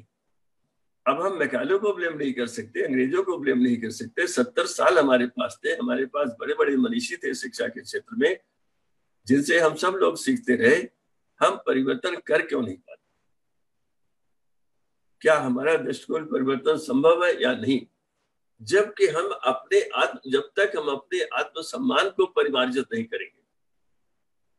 क्या हमने वो वाक्य बार बार नहीं पढ़ा है जो एर्नस्ट टैनवी ने लिखा, और जो हर एक को प्रेरित कर सकता है, जो भी शिक्षा के क्षेत्र में है, किसी भी क्षेत्र में है, भारत के गौरव को समझने की बात। टैनवी का मैं वक्तव्य आपको पढ़कर सुनाऊं, उसके पहले मैं एक और अपना व्यक्तिगत मत देना चाहता हूं। अक्सर ऐसे अवसरों पर लोग कहते हैं भारत को विश्वगुरु बनना है। मुझे बड़ा असमंजस होता है कि शब्द कहा क्यों जाता है, या जब कोई बड़ा आविष्कार होता है तो हमारे हमने तो बहुत पहले वो इसका वर्णन कर दिया था, हमारे यहाँ ज्ञान में ये भी था, ये भी था। अब इस पर मैं हंसूं या दुखी हूं? जब तक्षशिला, विक्रमशिला, नालंदा में 60-70 देशों के बच्चे यहाँ आते थे तो क्या भारत ने कोई घोषणा की थी कि मैं विश्व गुरु हूं, मेरे यहाँ? विश्व गुरु कोई घोषणा करके नहीं बनता।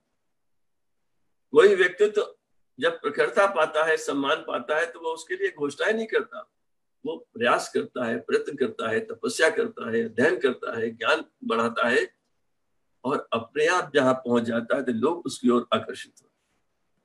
भारत विश्व गुरु बार बार कहने से नहीं होगा। भारत विश्व गुरु कैसे होगा? Aim at perfection in wherever you are. आप चाहे कक्षा में पढ़ाने जा रहे हो, आप शोध कर रहे हो, आप इतनी मेहनत कीजिए। Maximum dexterity is required if you really want to move on the path of excellence. अगर शिक्षा में परिवर्तन करना है तो हर एक पक्ष का अध्ययन करना पड़ेगा कि मेरी जड़ों में ये क्या दर्शन था और मैं इसको कहां तक ले जा सकता हूं, क्योंकि मुझे पिछड़ना भी नहीं है, मुझे विश्व के साथ चलना है।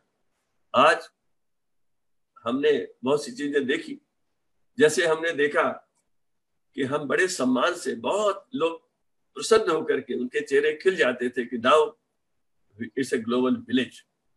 लगता था कि हम मनुष्य के विकास और प्रगति के रास्ते में बहुत आगे निकल गए।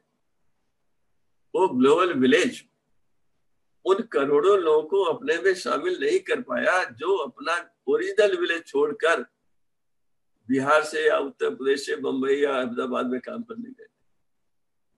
कठिनाई आई और उन्हें वापस आना पड़ा। वो शहर जहां पर पैसे थे, धन था, वैभव था, सब कुछ था, लोग थे, जहां यह संभव था कि 2 महीने, 4 महीने, 6 महीने उनकी देखभाल मानवीय आधार पर की जा सकती थी, वही आगे नहीं आया, उन्हें वापस आना पड़े। और आज के जमाने में हजारों किलोमीटर जब कोई पैदल चलता है तो आप उसकी कल्पना करिए, कहीं ना कहीं तो टीस होगी कि हमने व्यक्तित्व विकास किया है क्या, हमने चित्त विकास किया है क्या, क्या हमने केवल ये वाक्य इसी के लिए रखे हुए थे कि वक्त पर हम कह दें क्या हमने जहां पर अरे भाई, अगर उन्होंने आपका वैभव बढ़ाया था, आपको इस लायक बनाया था कि देश में अरबपतियों की संख्या बढ़ी, तो आपने उनके लिए क्या किया? आपने उनके लिए कुछ भी नहीं किया। तो ये एक स्थिति बनी क्यों है? अन्य कारणों को मैं नहीं कहूंगा, मैं तो शिक्षा पर ही ध्यान दूंगा। गांधी जी ने 2 बातें उनकी मैं कहना चाहता हूं, अभी कुछ समय होगा थोड़ा। 1922 में उन्होंने कहा, 1922 ही रोट, अगर देश आज आजाद हो जाए तो भी मेरे लोगों को खुशी नहीं मिलेगी। 4 चीजें उन पर भारी पड़ेंगी। देखिए 1922 में कहीं आजादी नहीं थी, लेकिन जो व्यक्ति भविष्य सोचता है देश का, वो खाली नहीं बैठा। क्या चीजें थी? 4 डिफेक्ट्स ऑफ इलेक्शंस। ये बड़े आश्चर्य की बात है, मुझे बड़ा अचंभा हुआ। 1922 में गांधी ने कहा कि defects of election will weigh heavily on our people, injustice was the second, burden of administration was the third, and treachery of the rich was the fourth। ये 4 उन्होंने बताए थे, और इन 4 को आज के संदर्भ में आप विश्लेषण करिए तो आप पाएंगे कि आज भी सामान्य भारतीयों को यही चीजें जो है कष्ट दे रही। 1925 में उन्होंने 7 सोशल सिंस प्रकाशित किए यंग इंडिया में, जिसमें पॉलिटिक्स विदाउट प्रिंसिपल भी शामिल था। उस पर तो ये चर्चा करने का समय नहीं है, लेकिन नॉलेज विदाउट कैरेक्टर भी उसमें शामिल। Knowledge without character is a sin. Vivekananda ji ने यही बात दोहराई और बार बार यही बात कही गई। खैर, अभी आपको मैं ये बताता हूं, मैं अर्नोल्ड टॉयनबी का ये उदाहरण पढ़ देता हूं। ये भली बात स्पष्ट है कि एक अध्याय जिसकी शुरुआत पाश्चात्य थी, यदि उसका अंत मानव जाति के आत्मसंहार में नहीं होना है तो समापन भारतीय होगा। ये मैं क्यों पढ़ रहा हूं? क्योंकि विश्व हमसे कई अपेक्षाएं कर रहा है। आज जब आध्यात्मिकता की आवश्यकता हर उस समाज में है जो भौतिक संसाधनों में बढ़ गया था, जहां उससे शांति नहीं आई। वह समाज हम ही से अपेक्षा कर रहा है कि हम पहले अपने घर को ठीक करें, हम अपने तकलीफ लेकर और कहीं न जाएं, पहले अपने घर को संभालें, हम अपनी शिक्षा को ऐसा करें कि वो हमारी जुड़ जाए। मानव इतिहास के सबसे अधिक खतरनाक क्षण में मानव जात की मुक्ति का यदि कोई रास्ता है तो वो भारतीय। चक्रवर्ती अशोक और महात्मा गांधी का अहिंसा का सिद्धांत है। श्री रामकृष्ण परमहंस के धार्मिक सहिष्णुता के उपदेश ही मानव जाति को बचा सकते हैं। यहाँ हमारे पास ऐसी मनोवृत्ति और भावनाएं जो मानव जाति को एक परिवार के रूप में विकसित होने में सहायक हो सकती है। वसुधैव कुटुंबकम जब हम दूसरों को कहते हैं कि हमारा दर्शन है, तो वे हमसे अपेक्षा करते हैं कि हम वैसे ही रहें, हम उसको आगे बढ़ाएं और देखें कि हम कितना आगे जा सकते हैं। जरा मुझे समय का बता दें, मैं आपकी आवाज सर आपके लिए पूरा समय है, आप जब तक बोलना चलते। ठीक, आपके लिए सब पूरा। ये एक उत्तरदायित्व हमारे पास आता है। जब हम भारतीय शिक्षा की बात करते हैं तो हमारे पास उत्तरदायित्व आता है। एक डॉक्टर राधा कुमुद मुखर्जी, जिनको आजकल लोग कम पढ़ते हैं लेकिन पढ़ना चाहिए, उनका एक उदाहरण है मेरे पास, मैंने आपके लिए विशेष रूप से ढूंढा था। Ancient Indian education is also to be understood as being ultimately the outcome of the Indian theory of knowledge and part of the corresponding scheme of life and values. That scheme takes full account of the fact, ये बहुत महत्वपूर्ण है, that life includes death and that the two together form the whole unit. जीवन और मृत्यु दोनों से ही unit बनता है। This gives a particular angle of vision, a sense of perspective, and a proportion in which material and moral, physical and spiritual, perishable and permanent values of life are clearly defined and strictly differentiated. दोनों में अंतर भी किया जाता है। हम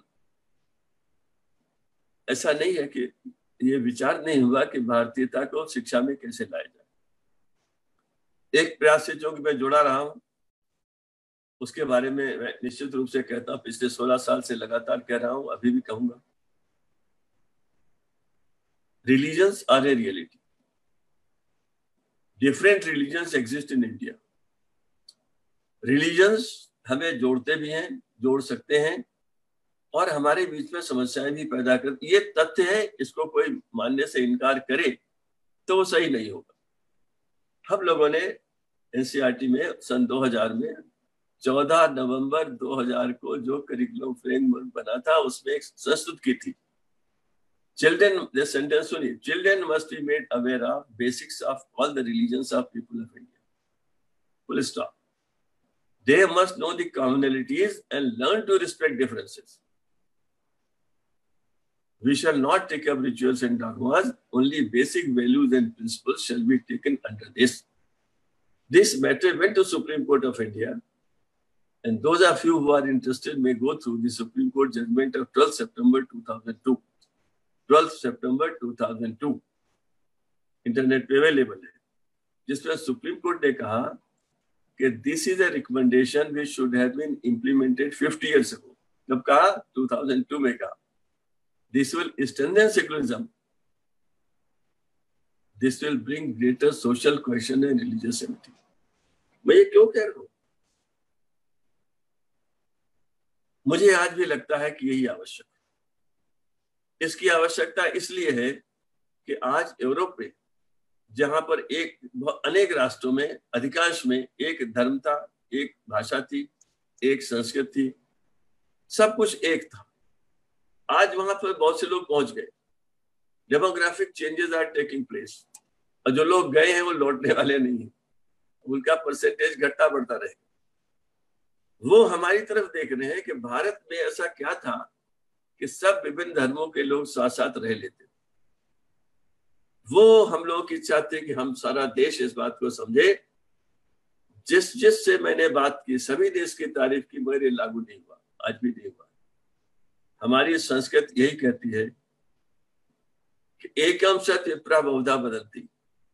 मेरे बच्चों को ये बात बार बार बताई जानी चाहिए कि विश्व के हर धर्म का आप सम्मान करिए, वो भी एक रास्ता है, सबका अल्टीमेट एम जो है वो एक है। और जब मैं ये जानूंगा तो मेरे पड़ोस में जो मेरा साथी बैठा है, जिसके त्योहार अलग हैं, मेरे अलग हैं, मैं उसके त्योहार का महत्व समझूंगा, वो मेरे समझेगा। मेरा विश्वास है कि इससे सामाजिक सद्भाव बढ़ेगा, पंथिक सद्भावना बढ़ेगी और देश को विकास की जो सबसे बड़ी आवश्यकता है कि देश एक होकर खड़ा हो, वो संभव होगा।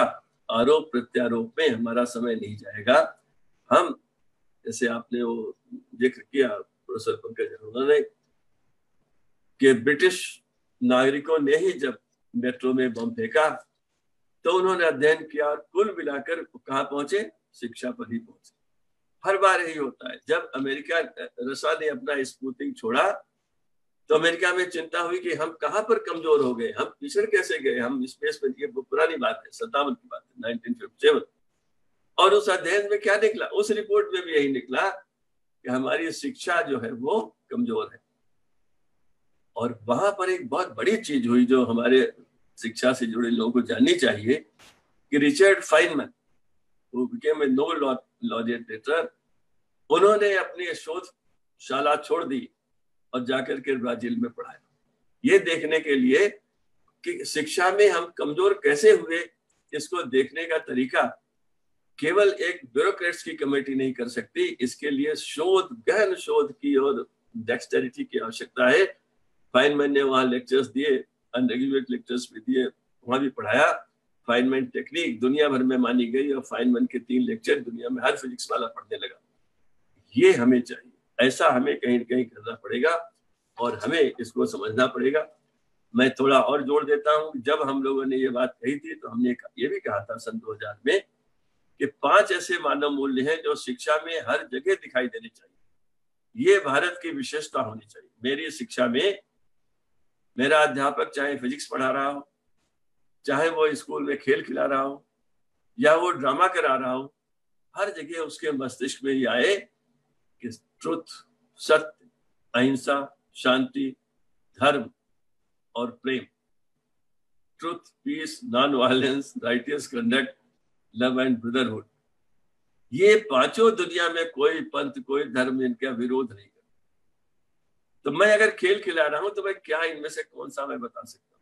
इन 5 को मैं 10 में लिखूं, मैं 12 में लिखूं, ये मेरे ऊपर है, लेकिन मूल तत्व यही।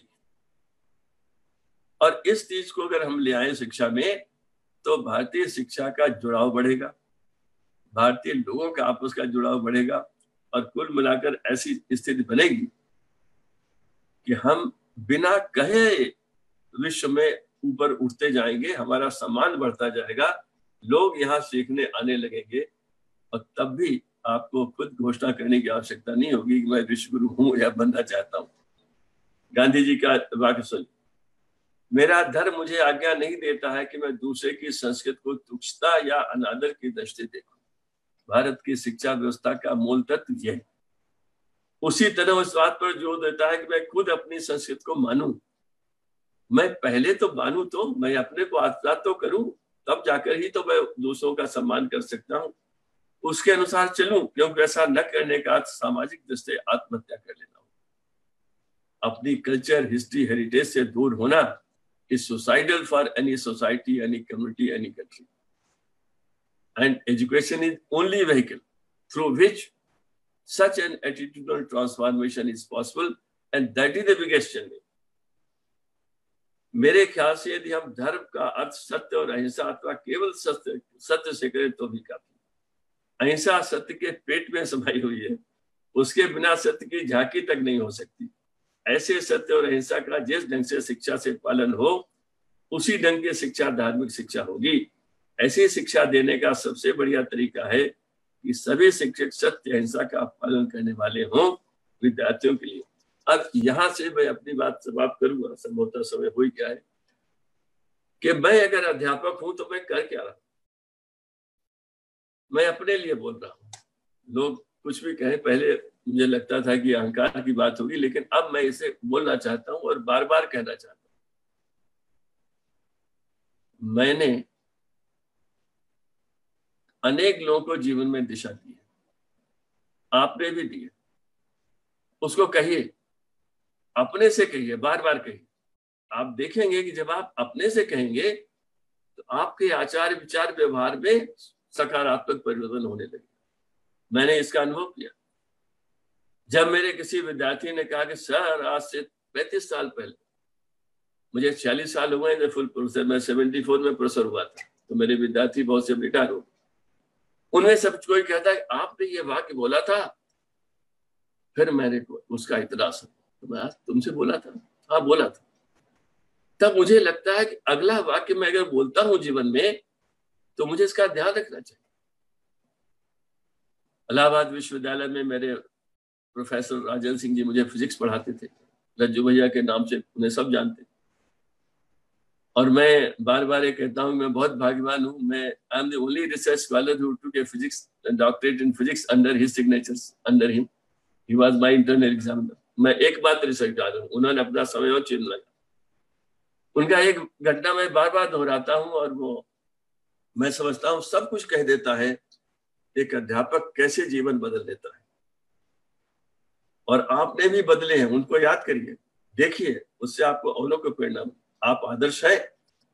अध्यापक को विद्यार्थी हमेशा आदर्श मानता है, उसकी हर चीज को देखता है, कैसे वो कपड़े पहनता है, कैसे मित्रों से बात करता है, कैसे अध्ययन करता है, कैसे बिना अध्ययन के कक्षा में आ जाता है।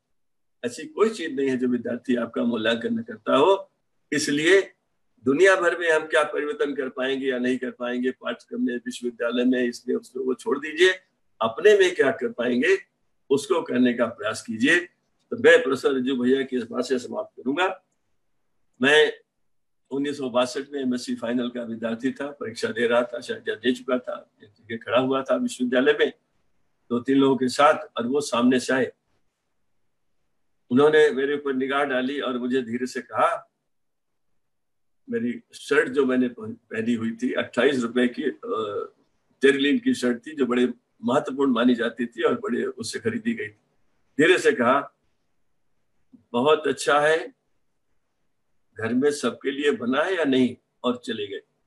रुके भी नहीं, धीरे से एक वाक्य कहकर चले गए। वो वाक्य आज मैं आपको सुना रहा हूं, दोहरा रहा हूं, हजारों बार मैंने उसको कहा है और कहता रहूंगा। क्यों? क्योंकि इसका प्रभाव पड़ा है, मेरे ऊपर पड़ा था, मेरे विद्यार्थियों पर पड़ा है, और बहुतों ने उसे बार बार दोहराया है।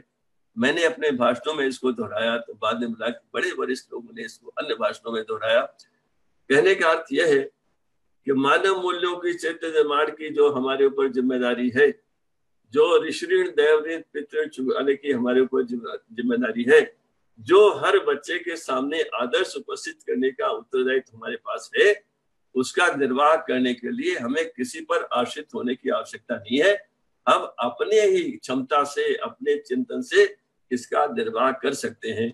और जब हम करेंगे तो हमारे पड़ोस का हमारा सहयोगी भी करेगा और ये प्रथा बढ़ेगी।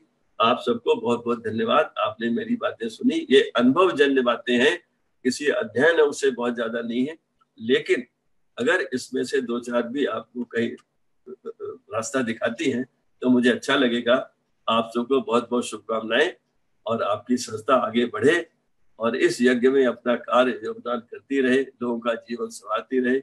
अधिक से अधिक अध्यापक, मैं चाहता हूं ये हमेशा याद रखें कि वे आदर्श हैं। कोई भी कोई उनका विद्यार्थी उनका अनुसरण करने के लिए उत्सुक है, देख रहा है और कोशिश कर रहा है।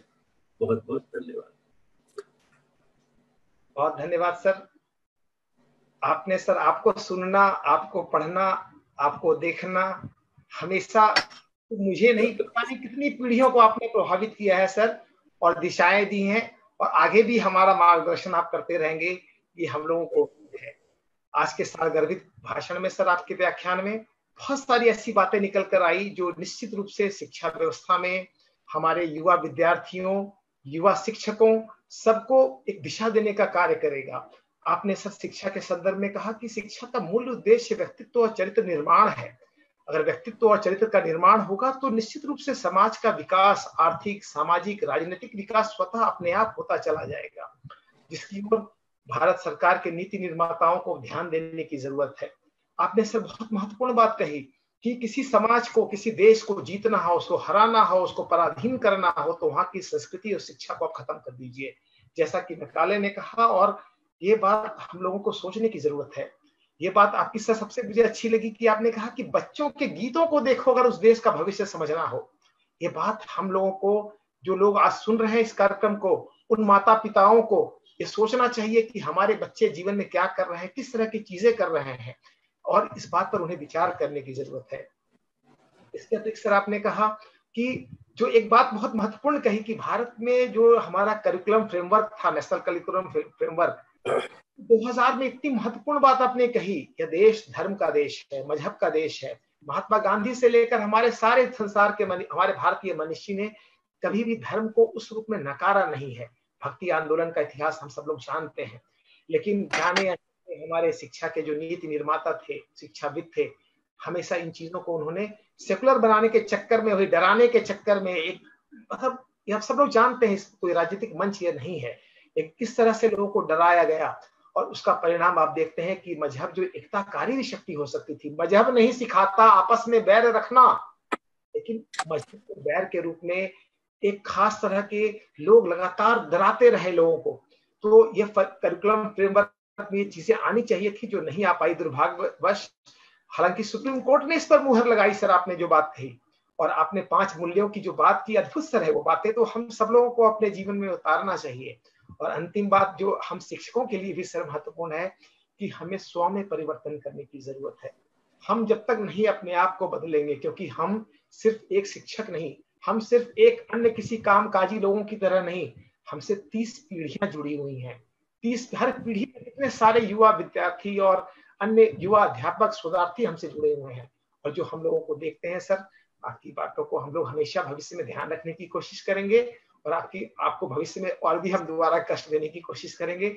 सर कुछ प्रश्न है, आप दोनों हमारे जो अतिथि है उसमें एक दो कुछ प्रश्न मैं आपके सामने लेना चाहूंगा। एक प्रश्न सर है,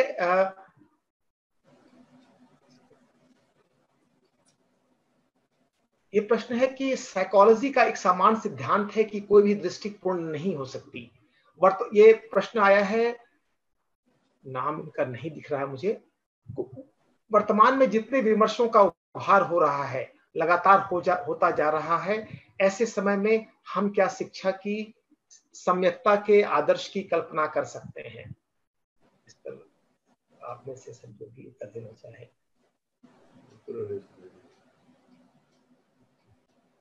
राजी बोल रहे हैं, मुझे बता रहे हैं शिक्षा के सर की सार्थकता के आदर्श की कल्पना क्या हम कर सकते हैं जो वर्तमान विमर्शों के दौर में?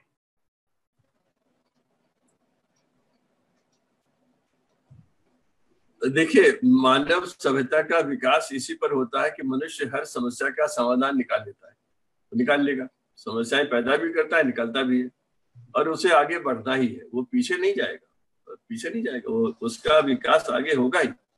मैं ये क्यों मान लूं कि मैं उन आदर्शों की प्राप्त नहीं कर सकता? Why should I not aim at a better future, better approach, better attitude, better comprehension, better knowledge, higher knowledge? वो तो मैं करूंगा ही। प्रयास करने से कुछ भी हो सकता है, और इसके बारे में तो बहुत सी बातें कही गई हैं कि जो प्रयास करता है वो हमेशा सफल होता है। अभी भी जो ये विचार विमर्श आप कर रहे हैं और लोग कर रहे हैं, क्यों कर रहे हैं? क्योंकि हमारे अंदर कहीं न कहीं एक इच्छा है कि हम कोई समाधान ढूंढे, और निश्चित रूप से ये समाधान मिलेंगे। मुझे एक बार अंतर्राष्ट्रीय सम्मेलन में किसी ने, जो भारत को जानते थे, खड़े होकर कहा मेरे भाषण के बाद कि भारत, मुझे आश्चर्य है, उस व्यक्ति ने कहा, मुझे आश्चर्य है कि भारत की शिक्षा व्यवस्था इतनी टूटी फूटी चरमराई है कि वो ध्वस्त क्यों नहीं हो जाती, उसका भवन गिर क्यों नहीं जाता? तो मैंने कहा ऐसा कभी नहीं होगा, क्योंकि भारत में आज भी ऐसे शिक्षक मौजूद हैं जो शिक्षा देने को एक पुण्य कर्म मानते हैं, अपना कर्तव्य मानते हैं। वे जी जान से कठिन परिस्थितियों में भारत के हर कोने में कहीं न कहीं लगे हुए हैं, नया ज्ञान खोज रहे हैं, उस नवाचार कर रहे हैं। और जैसा पंकज अरोड़ा जी ने कहा था उनमें बहुतों तक हम नहीं पहुंच पाते हैं, उसके महत्व को नहीं जानते हैं, उसको औरों तक पहुंचा नहीं पाते हैं। मगर ऐसा कोई, मेरा अंतिम वाक्य उसमें था, शिक्षा में ऐसी कोई समस्या नहीं है विश्व में कहीं भी जो भारत में उपस्थित ना हो। कोई भी समस्या किसी देश में हो, बताइए, मैं बता दूंगा, भारत में कहीं कहीं है। लेकिन इसी देश में कहीं न कहीं कोई न कोई व्यक्ति, संस्था या सरकार उसका समाधान खोजने में संलग्न है, और यही भविष्य की आशा है। जी धन्यवाद सर। अगला एक प्रश्न है, निधि मिश्रा जी उनका नाम है। What steps and policies we have developed so far for Indic oriented studies? Most of our educational methods and disciplines are Western theories and model. इस मामले में पंकज जी आप।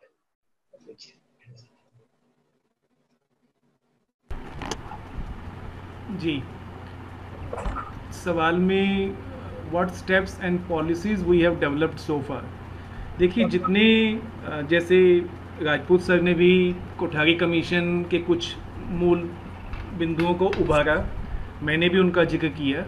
1968 की पॉलिसी, 1986 की पॉलिसी, 2000 का करिकुलम फ्रेमवर्क जो राजपूत साहब के अध्यक्षता में, NCERT की अध्यक्षता में आया था, ये सारे वो बिंदु हैं। वो इन सब में ऐसी बहुत सारी संभावनाएं थी जो भारतीय ओरिएंटेड स्टडीज़ को प्रमोट करने की बात कहती हैं।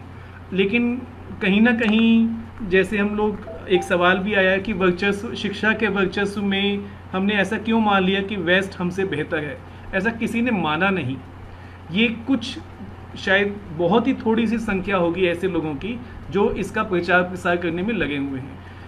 ऐसा अगर हम भारतीयता के संदर्भ से, जैसा कि आज मैंने अपने व्याख्यान में कुछ भारतीय शिक्षाविदों के कार्यशैली को, उनके सिद्धांतों को, उनकी पेडागॉजी को डिस्कस किया, तो अगर हम इसका एनालिसिस करेंगे, डिस्कस करेंगे, इन्हें प्रमोट करेंगे, तो कोई वजह नहीं है कि वेस्टर्न थ्योरीज और मॉडल्स ज़्यादा प्रोमिनेंट होकर दिखाई देंगे। हमने भारतीय मैंने कहा, अंत में मैंने कहा था कि ऐसे बहुत से शिक्षाविद हैं जिनमें बहुत पोटेंशियल है, संभावनाएं हैं। आवश्यकता है उन्हें पहचानने की, उनके बारे में चर्चा करने की, जैसे आज की चर्चा हुई। और ऐसी कुछ चर्चाएं नियमित रूप से होने लगें, शिक्षा संस्थानों में हम भारतीयता के संदर्भ को जोड़ने लगें, तो बहुत जल्दी हम देखेंगे कि जो 2000 की करिकुलम फ्रेमवर्क में 5 सिद्धांतों की बात राजपूत सर ने कही, 86 की पॉलिसी में जिस तरह के बिंदु आए, 68 की पॉलिसी से आए, कोठारी कमीशन से आए, तो ऐसे बहुत सारे डॉक्यूमेंट, कमीशंस के रिपोर्ट्स और पॉलिसी डॉक्यूमेंट्स कहते हैं जिनमें हमें भारतीयता को संवारने का बहुत स्कोप देते हैं। आवश्यकता है उस पर काम करने की, शोध करने की। शोध में अब हम भारतीयता को जोड़ें, भारतीय संदर्भों को जोड़ें, भारतीय शिक्षा शास्त्रियों को जोड़ें, तो उससे एक प्रचार प्रसार होगा और अगले 10 साल में हम देखेंगे कि स्थितियां बदल जाएंगी।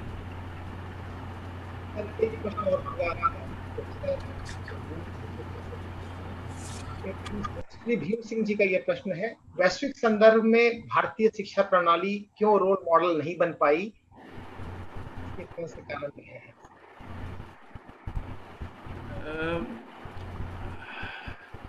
देखिए, संदर्भ कोई भी हो, मुझे नहीं लगता है कि मैंने अपने आज के वक्तव्य में किस भारतीय संदर्भ को जोड़ा। मैंने वैश्विक संदर्भ में भारतीय शिक्षा प्रणाली की बात की, जो कि जिसके सिद्धांतों में, जिसकी जड़ों में लोकतंत्र है, क्रिटिकल पेडागॉजी है, डेवलपमेंट है, इनोवेशन है, एक्सपेरिमेंट्स हैं। तो अगर भारतीय संदर्भ में हम आज बात करें कि भारतीय शिक्षा प्रणाली रोल मॉडल क्यों नहीं बन पाई, तो उसमें पहले भी किसी ने एक सवाल पूछा कि हम भारतीयता के प्रति हीन भावना क्यों रखते हैं। भारतीयता के प्रति, भारतीय शिक्षा प्रणाली के प्रति हीन भावना कोई नहीं रखता है, सिर्फ हमने उसको उसका यथाचित महत्व नहीं दिया, ये मेरा कहना है। जैसे ही हम उसके महत्व की बात करना शुरू करेंगे, अपने पाठ्यक्रमों में, अपने शोध में, अपनी पेडागॉजीज में उनको लाएंगे, तो किसी भी संदर्भ में कोई भी शिक्षा, देखिए आज के संदर्भ में रोल मॉडल कुछ भी नहीं है। रोल मॉडल वो है जो आपकी स्थितियों के अनुकूल है, जो आपके राष्ट्र विकास में सहायक है, जो आपकी राष्ट्रीय संस्कृति के स्वाभिमान के विकास में सहायक है। तो रोल मॉडल जैसी कोई टर्मिनोलॉजी आज के कॉन्टेक्स्ट में होनी चाहिए, मुझे इस पे आपत्ति भी है और थोड़ा संदेह भी है। आज के संदर्भ में जो भी पेडागोजी, जो भी अध्ययन शैली हम अपनाना चाहते हैं, वो कहीं ना कहीं हमारे अपने दूसरों की जय से पहले खुद को जय करें, अपने स्ट्रेंथ को, अपनी पॉसिबिलिटीज़ को उभारें और उनका विकास करें। उसी में वैश्विकता छुपी हुई है, उसी में भारतीय प्रणालियों की भी जो सटीकता है और उसके प्रति जो हीन भावना का सवाल उठाया विभात जी ने, वो दोनों को खुशबू रॉय ने, तो वो उसमें समाप्त हो जाता है कि कहीं हीन भावना नहीं है। हीन भावना शायद एक्सटर्नल है, जिसने हमें दबा रखा है। अगर हम थोड़ा सा हिम्मत करके उससे बाहर निकलें और भारतीयता की बात करना शुरू करें, भारतीय पेडागोजी की बात करना शुरू करें, तो हम देखेंगे कहीं हीन भावना का कोई सवाल ही नहीं है, बल्कि एक स्वाभिमान है कि ये हमारी पेडागोजी है, इसको हमारे लोगों ने विकसित किया, ये भारतीय संदर्भ में है। इसका जो विकास हुआ वो आइडियल कंडीशंस में, यूरोपियन मॉडल में, सारी सुख सुविधाओं के संदर्भ में नहीं हुआ, बल्कि भारत जैसे विशाल कक्षों में, भारतीय जैसी विशाल संस्कृति में और विभिन्नताओं में इसका जन्म हुआ। तो उसी को हम सम्मान के साथ देखने लगेंगे। कोई उसमें इन्फीरियरिटी होगी ऐसा मैं नहीं मानता। धन्यवाद प्रोफेसर पंकज मौर्य जी। प्रश्न तो बहुत है, लेकिन समय की हमारी सीमा है, इसलिए मैं अपने उपायों से क्षमा चाहूंगा। अगली बार कभी इन प्रश्नों को हम जरूर लेंगे, आपके प्रश्नों को। और मैं अब दीपक जायसवाल जी से अनुरोध करूंगा कि वो औपचारिक रूप से प्रणाम सर, धन्यवाद सर। आदरणीय professor Jagmohan Singh Rajput sir, professor Pankaj Arora sir, आदरणीय प्रोफेसर निरंजन कुमार सर, सभी शोधार्थीगण व प्रिय संगी श्रोताओं, सबको मेरा अभिवादन। आज का दिन हम लोगों के लिए बहुत खास है। आज प्रज्ञानम इंडिका संस्था ने आज अपना पहला कदम बढ़ाया है। इस शानदार वेब सेमिनार आयोजन के साथ, इतने विद्वत वक्ताओं के साथ, गुरुवर निरंजन कुमार के मस्तिष्क की उपज प्रज्ञानम इंडिका भारतीय परंपरा, जीवन दर्शन, ज्ञान से जोड़ने की एक अभूतपूर्व पहल है, जिसकी नींव आज डाली गई है। बीज वक्तव्य professor Jagmohan Singh Rajput sir, professor Pankaj Arora sir ने दिया है। हम सब कोशिश करेंगे कि उसकी शाखाएं, उसकी फुनगियां, पत्ते आसमान छुए और जड़ें हमारी वैदिक ज्ञान परंपरा अपनी धरती की जड़ों तक जाएं। संस्कृत को संरक्षित नहीं करेंगे, बल्कि उसे गति देंगे। हृदय से आभार प्रोफेसर जगमोहन सिंह राजपूत सर का, प्रोफेसर पंकज अरोड़ा सर का, जिनके असीम ज्ञान अनुभव का प्रकाश प्रज्ञानम इंडिका के माध्यम से हम तक, हमारे श्रोताओं तक पहुंच सका। आदरणीय सर की सदा सहायता व आशीष इस संस्था को भविष्य में भी मिलता रहेगा, ऐसा हम सबको पूर्ण विश्वास है। हमारे लिए सौभाग्य की बात है सर, आपने अपने अमूल्य क्षण में से हमारे लिए समय निकाला। हमें विश्वास है कि सार्थक ज्ञानवर्धक संवाद वेब सेमिनार का प्रज्ञानम इंडिका से जुड़े प्राध्यापकों, शोधार्थियों व श्रोताओं के ज्ञान अनुभव में, अपनी परंपरा को समझने में, अध्ययन की दृष्टि में अभिवर्धन हुआ होगा, प्रेरणा मिली होगी। अंत में इस वेबिनार के वक्ताओं को पुनः हृदय से आभार। आदरणीय गुरुवर निरंजन सर जो इस वेबिनार के संयोजक हैं, उन्हें इस कार्यक्रम की सफलता की बधाई और प्रज्ञानम इंडिका के टीम, इस वेबिनार से जुड़े सभी लोगों का हृदय से आभार, अभिनंदन, धन्यवाद ज्ञापन करता हूँ। इस आयोजन की सफलता के लिए सभी लोगों को हार्दिक अभिवादन ज्ञापित करता हूँ। धन्यवाद सभी को हृदय से आभार, प्रणाम। प्रणाम। कल हम 11:30 बजे मिलेंगे हमारे अतिथियों को सादर